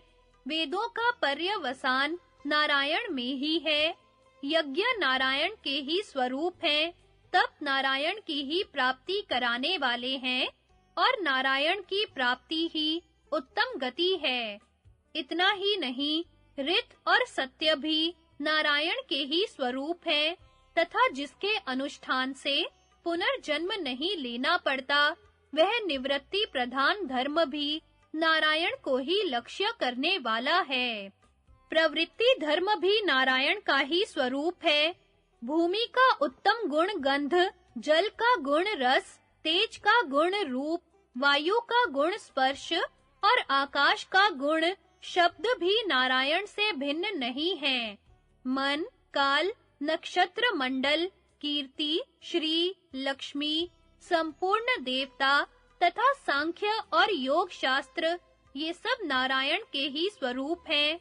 पुरुष, प्रधान, प्रभाव, कर्म तथा दैव, ये जिन वस्तुओं के कारण हैं, वे भी नारायण रूप ही हैं। अधिष्ठान, कर्ता, भिन्न-भिन्न प्रकार के करण, नाना प्रकार की अलग-अलग चेष्टाएं तथा देव, इन 5 कारणों के रूप में सर्वत्र श्री हरि ही विराजमान हैं। जो लोग सर्वव्यापक हेतुओं से तत्व को जानने की इच्छा रखते हैं, उनके लिए महायोगी नारायण ही एकमात्र ज्ञातव्य तत्व हैं। संपूर्ण लोक, ब्रह्मा आदि देवता, महात्मा ऋषि, सांख्य के विद्वान, योगी और आत्मज्ञानी यति, इन सबके मन की बातें भगवान जानते हैं, किंतु उनके मन में क्या है, यह किसी को पता नहीं है। समस्त विश्व में जो लोग देवताओं के लिए यज्ञ और पितरों के लिए श्राद्ध करते हैं, दान देते हैं और महान तप करते हैं, उन सबके आश्रय भगवान विष्णु ही हैं। वे अपने ऐश्वर्य योग में स्थित रहते हैं। संपूर्ण प्राणियों के आवास स्थान होने से उन्हें वासुदेव कहते हैं। ये परम महर्षि नारायण नित्य महान ऐश्वर्य से युक्त और गुणों से रहित हैं, तो भी जैसे गुणहीन काल ऋतु के गुणों से युक्त होता है, उसी प्रकार वे भी समय-समय पर गुणों को स्वीकार करते हैं। उन महात्मा के गमन अगमन को कोई नहीं जानता। जो ज्ञानी महर्षि हैं, वे ही उन नित्य अंतर्यामी परमात्मा का साक्षात्कार करते हैं। जन्मेजय ने कहा, ब्राह्मण भगवान अनन्य भाव से भजन करने वाले अपने सभी भक्तों को प्रसन्न करते और उनकी विधिवत की हुई पूजा को स्वीकार करते हैं। यह कितने आनंद की बात है। संसार में जिन लोगों की वासनाएं दग्ध हो गई हैं और जो पुण्य पाप से रहित हो गए हैं, उन्हें परंपरा से जो गति प्राप्त होती है, उसका भी आपने वर्णन किया है, किंतु मेरी समझ में जो ब्राह्मण उपनिषदों सहित संपूर्ण वेदों का विधिवत स्वाध्याय करते हैं तथा जो सन्यास धर्म का पालन करते हैं, इन सबसे उत्तम गति उन्हीं को प्राप्त होती है जो भगवान के अनन्य भक्त हैं। भगवान, इस भक्ति रूप धर्म का किसने उपदेश किया है? इसका आदि उपदेशक कोई देवता है या ऋषि? एकांत भक्तों की नित्यचर्या क्या है और वह कब से प्रचलित हुई है? मेरे इस संदेह को दूर कीजिए, क्योंकि मुझे इन सब बातों को जानने की बड़ी उत्कंठा है।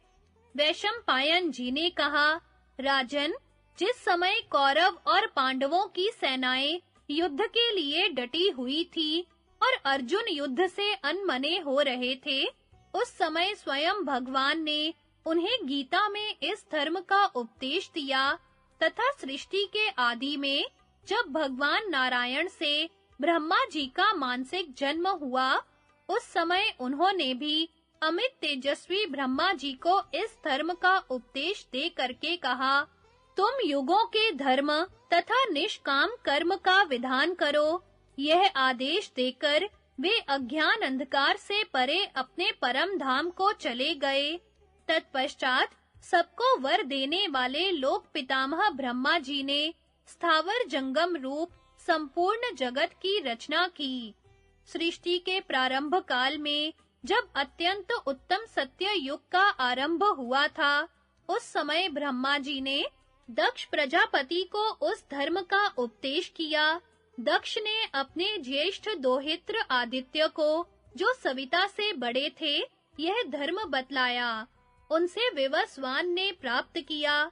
फिर त्रेता युग के आरंभ में विवस्वान ने मनु को और मनु ने लोक कल्याण के लिए अपने पुत्र इक्ष्वाकु को उस धर्म का उपदेश किया।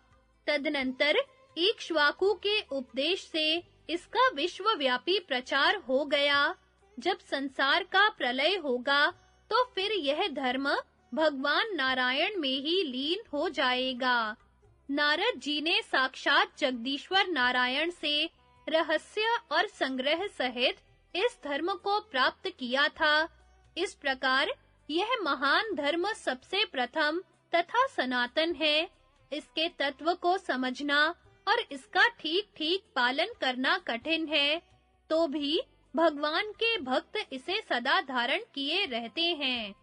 इस धर्म को जानकर क्रिया द्वारा अच्छी तरह पालन करने तथा अहिंसा धर्म में स्थित रहने से भगवान श्री हरि प्रसन्न होते हैं। राजन, मैंने गुरु के प्रसाद से अनन्य भक्तों के धर्म का वर्णन किया है। जिनका अंतःकरण शुद्ध नहीं है, उनके लिए इस धर्म को ठीक-ठीक समझना कठिन है। भगवान में एकांत भक्ति रखने वाले मनुष्य प्राय दुर्लभ हैं। यदि यह संसार भगवान के अनन्य भक्त, अहिंसक, आत्मज्ञानी और संपूर्ण प्राणियों के हितकारी मनुष्यों से ही भरा रहे, तो सर्वत्र सत्य युग ही छा जाएगा। कहीं भी सकाम कर्म का अनुष्ठान नहीं होगा। इस प्रकार मेरे गुरु भगवान व्यास ने ऋषियों के निकट श्री कृष्ण और भीष्म के सुनते हुए धर्मराज युधिष्ठिर से इस धर्म का उपदेश किया था और व्यास जी को प्राचीन काल में महातपस्वी नारद जी से यह धर्म प्राप्त हुआ था। नारायण की आराधना में लगे हुए अनन्य भक्त चंद्रमा के समान गौर वर्ण वाले पर ब्रह्म स्वरूप भगवान अच्युत को प्राप्त होते हैं।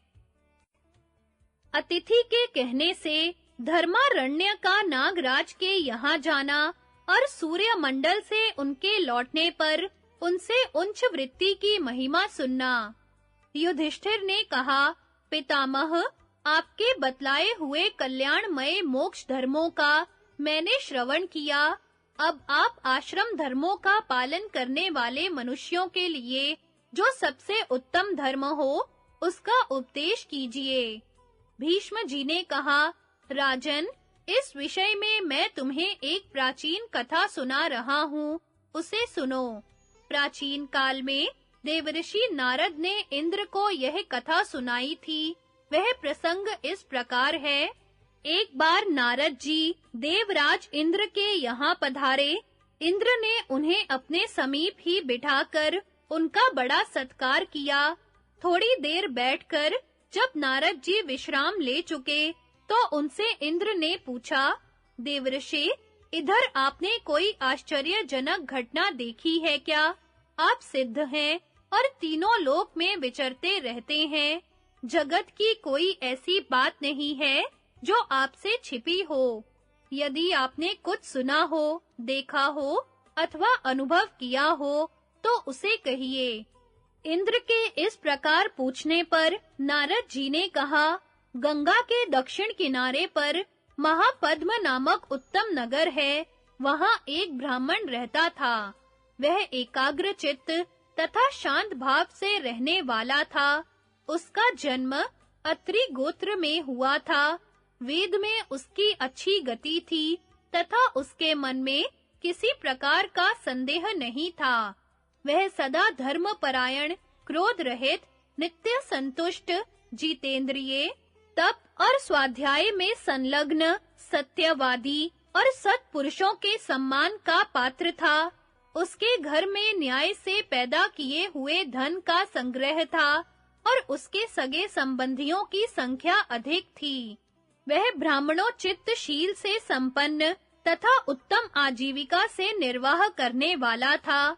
एक बार उसने वेदोक्त धर्म, शास्त्रोक्त धर्म और शिष्टाचार, इन त्रिविध धर्मों पर मन ही मन विचार किया और सोचा कि क्या करने से मेरा कल्याण होगा, मुझे किसका आश्रय लेना चाहिए।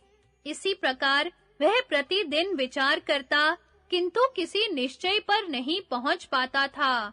एक दिन जब वह इसी सोच विचार में पड़ा हुआ कष्ट पा रहा था, उसके यहाँ एक परम धर्मात्मा तथा एकाग्र चित्त ब्राह्मण अतिथि के रूप में आ पहुंचा। ब्राह्मण ने उस अतिथि का विधिवत सत्कार किया और जब वह सुख पूर्वक बैठकर आराम करने लगा, तो उससे पूछा, विप्रवर, आपकी मीठी बातें सुनकर मेरे मन में आपके प्रति बड़ी आस्था हो रही है। अब आप मेरे मित्र हो गए हैं, इसलिए आपसे कुछ कहना चाहता हूँ। मेरी बात सुनिए। मैं गृहस्थ धर्म को अब अपने पुत्र के अधीन करके श्रेष्ठ धर्म का आचरण करना चाहता हूँ। बताइए, मेरे लिए कौन सा मार्ग श्रेयस्कर होगा? मेरी इच्छा है कि अकेला ही रहूं और आत्मा का आश्रय लेकर उसी में स्थित हो जाऊं। आज तक की आयु पुत्र रूपी फल पाने के लिए विषय भोगों में ही बीत गई। अब परलोक में रह खर्च का काम देने वाले आध्यात्मिक धन का संग्रह करना चाहता हूँ। मुझे इस संसार सागर से पार जाने की इच्छा तो हुई है, किंतु उसके लिए धर्ममय नौका कैसे प्राप्त हो, यह नहीं जान पड़ता। जब मैं सुनता और देखता हूँ कि विषयों के संपर्क में आए हुए सात्विक पुरुष भी तरह-तरह के कष्ट पाते हैं तथा समस्त प्रजा के ऊपर यमराज की ध्वजा फहरा रही है, तो भोग प्राप्त होने पर भी मेरे मन में उन्हें भोगने की रुचि नहीं होती। इसलिए आप ही अपने बुद्धि बल से उपदेश देकर मुझे धर्म के मार्ग में लगाइए। अतिथि ने कहा, ब्राह्मण देव, इस विषय में मेरी भी बुद्धि काम नहीं देती, अतः मैं इस प्रश्न का निर्णय नहीं कर सकता। कुछ लोग वानप्रस्थ के धर्मों का पालन करते हैं और कितने ही गृहस्थ्य धर्मों का आश्रय लिए हुए हैं। कोई राजधर्म, कोई आत्मज्ञान, कोई गुरु शुश्रूषा और कोई मौन व्रत को ही अपनाए बैठे हैं। कुछ लोग माता-पिता की सेवा से, कुछ लोग अहिंसा से, कुछ लोग सत्य भाषण से और कुछ लोग युद्ध में शत्रु का सामना करते हुए प्राण त्यागने से स्वर्ग को प्राप्त हुए हैं। कितने ही मनुष्य उच्च वृत्ति के द्वारा सिद्धि प्राप्त करके स्वर्गगामी हुए हैं। कितने ही बुद्धिमान पुरुष संतुष्ट चित्त और जितेंद्रिय हो वेदोक्त व्रत का पालन तथा स्वाध्याय करते हुए स्वर्गलोक में स्थान प्राप्त कर चुके हैं। इस प्रकार संसार में धर्म के अनेकों दरवाजे खुले हुए हैं। उन्हें देखकर मेरी बुद्धि भी चक्कर में पड़ गई है, तो भी मैं तुम्हें परंपरा से उपदेश करूंगा। मेरे गुरु ने इस विषय में मुझे जो बात बतलाई है, वह बता रहा हूँ, सुनो। पूर्व कल्प में जहाँ धर्म चक्र की स्थापना की गई थी, उस नैमिषारण्य में गोमती के तट पर नागपुर नामक एक नगर है। उसमें पद्मनाभ नामक एक धर्मात्मा नाग निवास करते हैं। लोगों में उनकी पद्म नाम से प्रसिद्धि है। वे मन, वाणी और क्रिया के द्वारा संपूर्ण प्राणियों को प्रसन्न रखते हैं और कर्म, ज्ञान तथा उपासना इन तीनों मार्गों का आश्रय करके रहते हैं। विषमता का बर्ताव करने वाले पुरुष को वे साम, दान, दंड और भेद नीति के द्वारा राह पर लाते हैं, समदर्शी की रक्षा करते हैं और नेत्र आदि इंद्रियों को विचार के द्वारा कुमार्ग में जाने से रोकते हैं।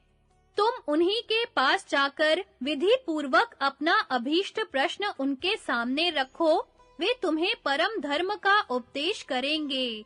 नागराज सबका अतिथि सत्कार करते हैं, शास्त्र के विद्वान हैं तथा उनकी बुद्धि बड़ी तीव्र है। वे अनुपम तथा वांछनीय सद्गुणों से संपन्न है। स्वभाव तो उनका पानी के समान है। वे सदा स्वाध्याय में लगे रहते हैं। तप, इंद्रिय संयम और सदाचार उनकी शोभा बढ़ाते हैं।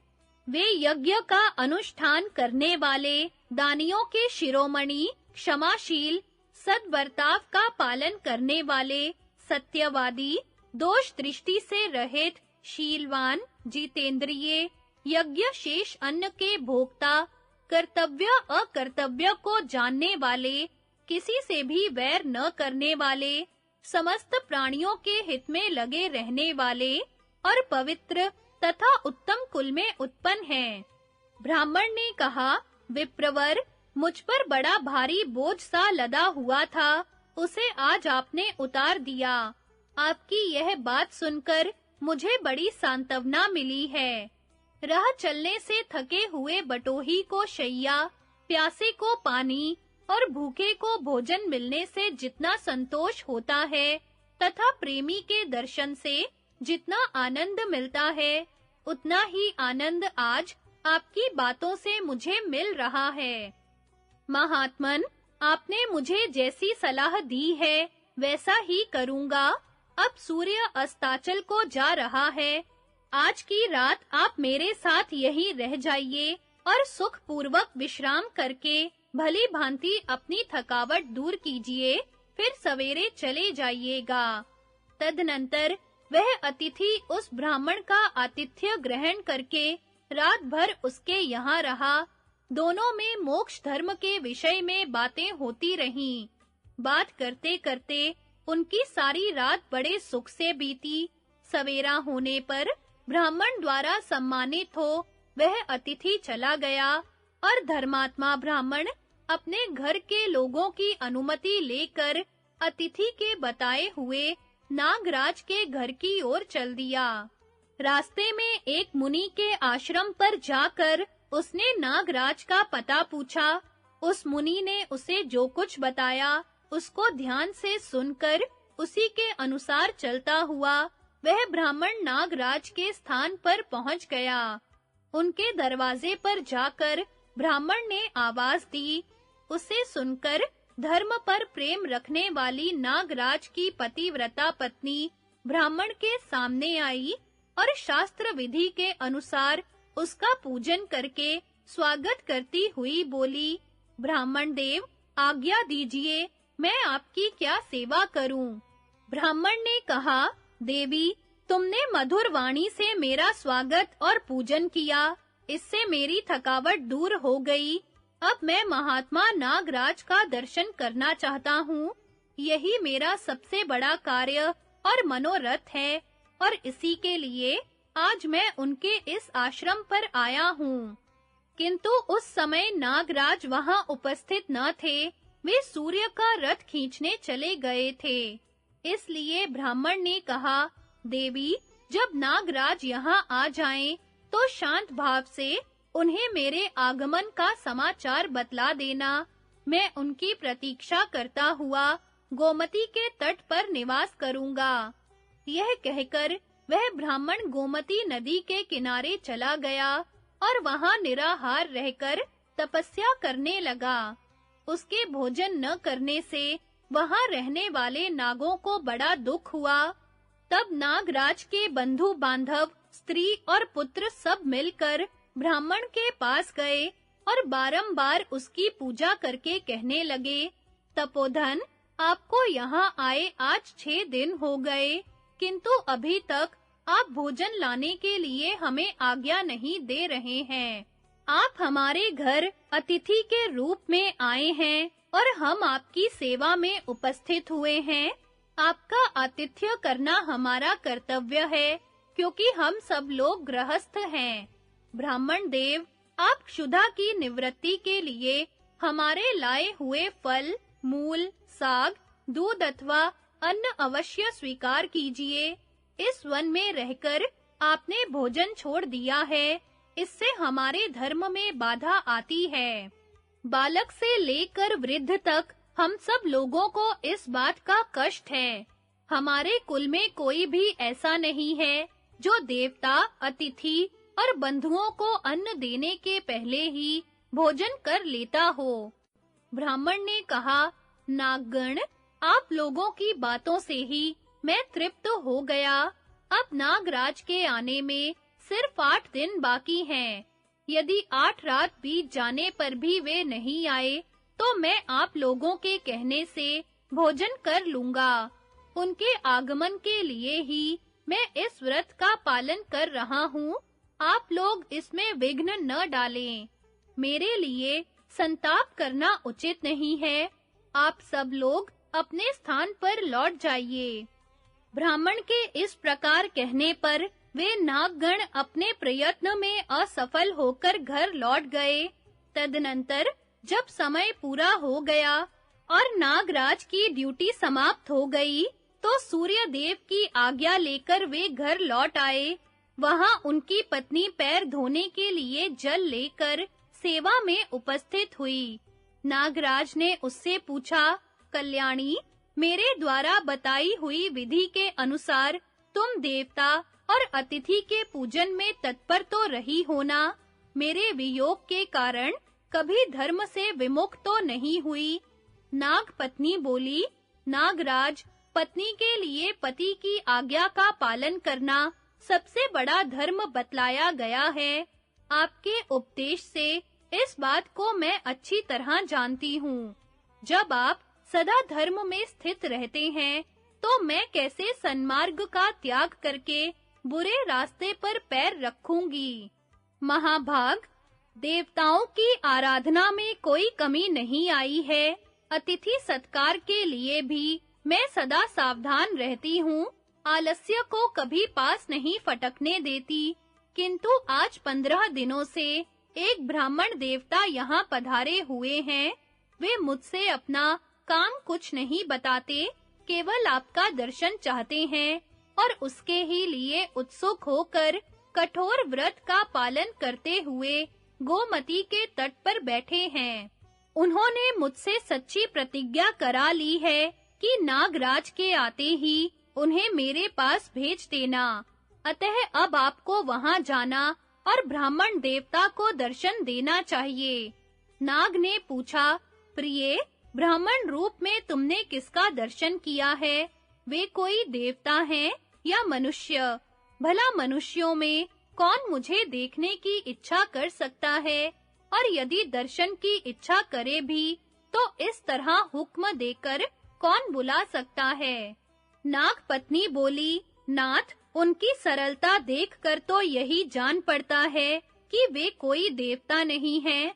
मुझे तो उनमें एक बहुत बड़ी विशेषता यह जान पड़ी है कि वे आपके बड़े भक्त हैं।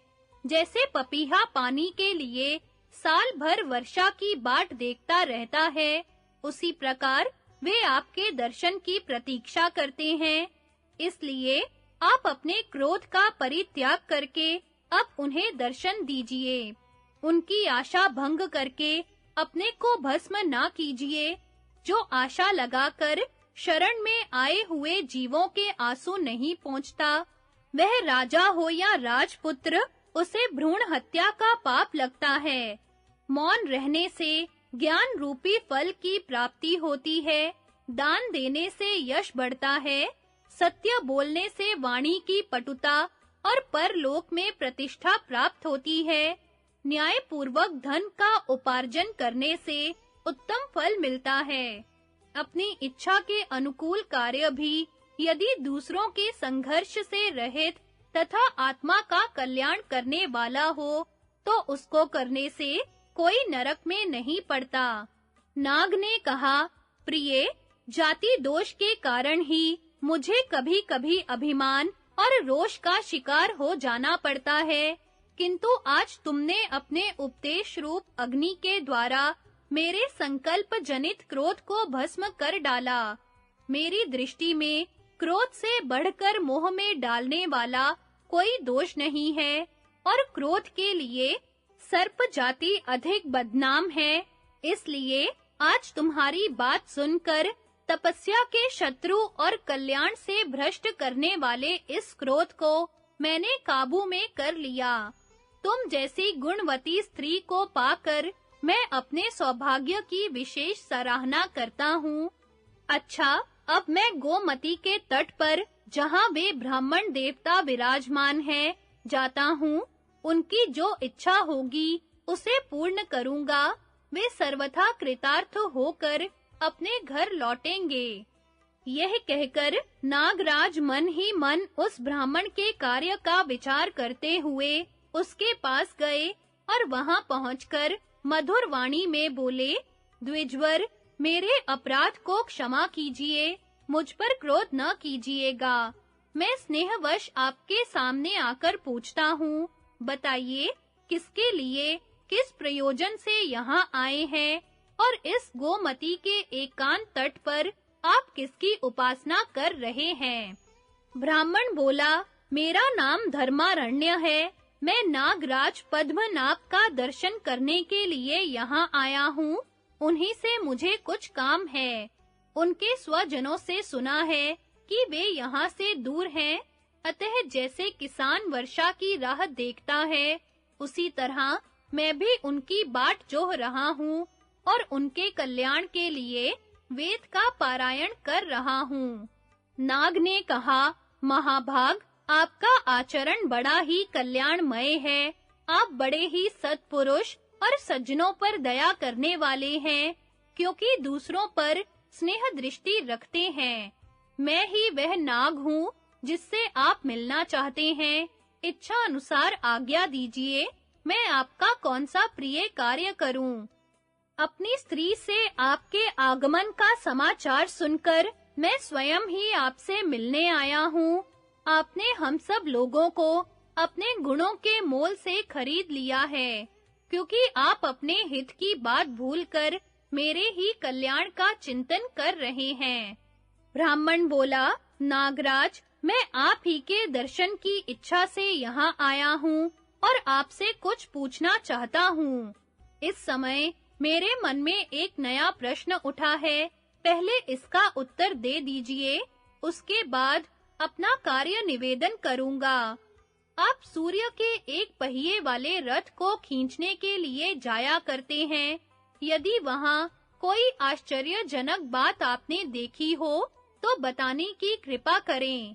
नाग ने कहा, ब्राह्मण, भगवान सूर्य अनेकों आश्चर्यों के स्थान हैं, जिनके तेज में स्वयं परमात्मा का निवास है, जिनसे नाना प्रकार के बीज उत्पन्न होते हैं, जिनके ही सहारे चराचर जगत के साथ समस्त पृथ्वी टिकी हुई है, तथा जिनके मंडल में आदि अंत रहित सनातन पुरुषोत्तम नारायण विराजमान हैं। उनसे बढ़कर आश्चर्य की वस्तु और क्या हो सकती है? किंतु इन सब आश्चर्यों से भी बढ़कर एक आश्चर्य की बात मैं बता रहा हूँ, उसे सुनिए। प्राचीन काल की बात है, दोपहर के समय भगवान भास्कर संपूर्ण लोकों को तपा रहे थे। उसी समय दूसरे सूर्य के समान एक तेजस्वी पुरुष दिखाई पड़ा। वह अपने तेज से संपूर्ण लोकों को प्रकाशित करता हुआ मानो आकाश को चीरकर सूर्य की ओर बढ़ा आ रहा था। पास आने पर भगवान सूर्य ने उसे भेंटने के लिए अपनी दोनों भुजाएं फैला दी। उसने भी सम्मान के लिए अपना दाहिना हाथ सूर्य की ओर बढ़ा दिया। तत्पश्चात आकाश को भेद कर वह सूर्य की किरणों के समूह में समा गया और एक ही क्षण में तेज राशि के साथ एकाकार होकर सूर्य स्वरूप हो गया। उस समय हम लोगों के मन में यह संदेह हुआ कि इन दोनों में असली सूर्य कौन थे, जो इस रथ पर बैठे हुए थे वे, अथवा जो अभी पधारे थे वे। ऐसी शंका होने पर हमने सूर्य से पूछा, भगवन, ये जो द्वितीय सूर्य के समान आकाश को लांघकर यहाँ तक आए हैं, कौन थे? सूर्य ने कहा, ये उच्च वृत्ति का पालन करने वाले एक सिद्ध मुनि थे, जो दिव्य लोक को प्राप्त हुए हैं। फल, मूल, सूखे पत्ते, पानी और हवा, यही इनके भोजन की सामग्री थी। इन्होंने संहिता के मंत्रों से भगवान शंकर का स्तवन किया था। ये सदा अपने मन को वश में रखते थे, किसी का संग नहीं करते थे और बड़े निस्पृह थे। खेत आदि में गिरे हुए अनाज के दाने अथवा बाल बीनकर लाते और उसी से जीविका चलाते थे। साथ ही समस्त प्राणियों के हित में तत्पर रहते थे। ऐसे लोगों को जो उत्तम गति प्राप्त होती है, उसे देवता, गंधर्व, असुर और नाग कोई नहीं पा सकते। विप्रवर, सूर्य मंडल में यही आश्चर्य मैंने देखा था। सिद्धि को प्राप्त हुए पुरुष इसी तरह इच्छा अनुसार उत्तम गति पाते हैं। ब्राह्मण ने कहा, नागराज, इसमें संदेह नहीं कि यह एक आश्चर्यजनक वृत्तांत है। इसे सुनकर मुझे बड़ी प्रसन्नता हुई है। मेरे मन में जिस बात की अभिलाषा थी, उसके अनुकूल वचन कहकर आपने मुझे रास्ता दिखा दिया। आपका कल्याण हो। अब मैं यहाँ से जाऊंगा। आप समय-समय पर मेरा स्मरण करते रहें। नाग ने कहा, द्विजवर, आपने अभी अपने मन की बात तो बताई ही नहीं, फिर चले कहाँ जा रहे हैं? जिस काम के लिए यहाँ आए थे, उसे बताइए तो सही। जब वह कार्य सिद्ध हो जाए, तो मेरी अनुमति लेकर जाइएगा। आपका मुझ पर अधिक प्रेम है, इसलिए वृक्ष के नीचे बैठे हुए राही की तरह सिर्फ मुझे देखकर ही चल देना आपके लिए उचित नहीं है। मेरी आप में भक्ति है और आपकी मुझ में। ऐसी स्थिति में मेरा यह सारा परिवार आपका है, फिर मेरे यहाँ रहने में आपको क्या संकोच है? ब्राह्मण ने कहा, महाप्राज्ञ, आपका कहना ठीक है। जो आप हैं सो मैं हूँ, हम दोनों में कोई भेद नहीं है। मैं, आप तथा समस्त प्राणी परमात्मा में लीन होने पर सदा एक रूपता को ही प्राप्त होते हैं। नागराज, पुण्य संग्रह के विषय में मुझे कुछ संदेह हो गया था, किंतु अब वह दूर हो चुका है। अब मैं उच्च व्रत का पालन करके अपने अभीष्ट अर्थ का साधन करूंगा, यही मेरा निश्चय है। आपके द्वारा मेरा कार्य बड़ी उत्तमता से संपन्न हो गया, मैं कृतार्थ हो गया। आपका कल्याण हो, अब मुझे जाने की आज्ञा दीजिए। इस प्रकार नागराज की अनुमति लेकर वह ब्राह्मण उच्च व्रत की दीक्षा लेने के लिए भृगुवंशी चैवन ऋषि के पास गया। उन्होंने उसे दीक्षा दे दी और वह उस धर्मानुकूल व्रत का पालन करने लगा। उसने उच्च वृत्ति की महिमा से संबंध रखने वाली इस कथा को चैवन मुनि से भी कहा। चैवन ने राजा जनक के दरबार में नारद जी से यह पवित्र कथा सुनाई। नारद जी ने इंद्र को और इंद्र ने ब्राह्मणों को इस कथा का श्रवण कराया। युधिष्ठिर, परशुराम जी के साथ जब मेरा भयंकर युद्ध हुआ था, उस समय वसुओं ने मुझसे यह कथा कही थी। इस समय जब तुमने मुझसे परम धर्म के संबंध में प्रश्न किया है, तो उसी के उत्तर में मैंने यह पवित्र कथा तुम्हें सुनाई है। तत्पश्चात वह ब्राह्मण दूसरे वन में चला गया और वहां उच्च वृत्ति से प्राप्त हुए परिमित अन्न का भोजन करता हुआ यम नियम का पालन करने लगा।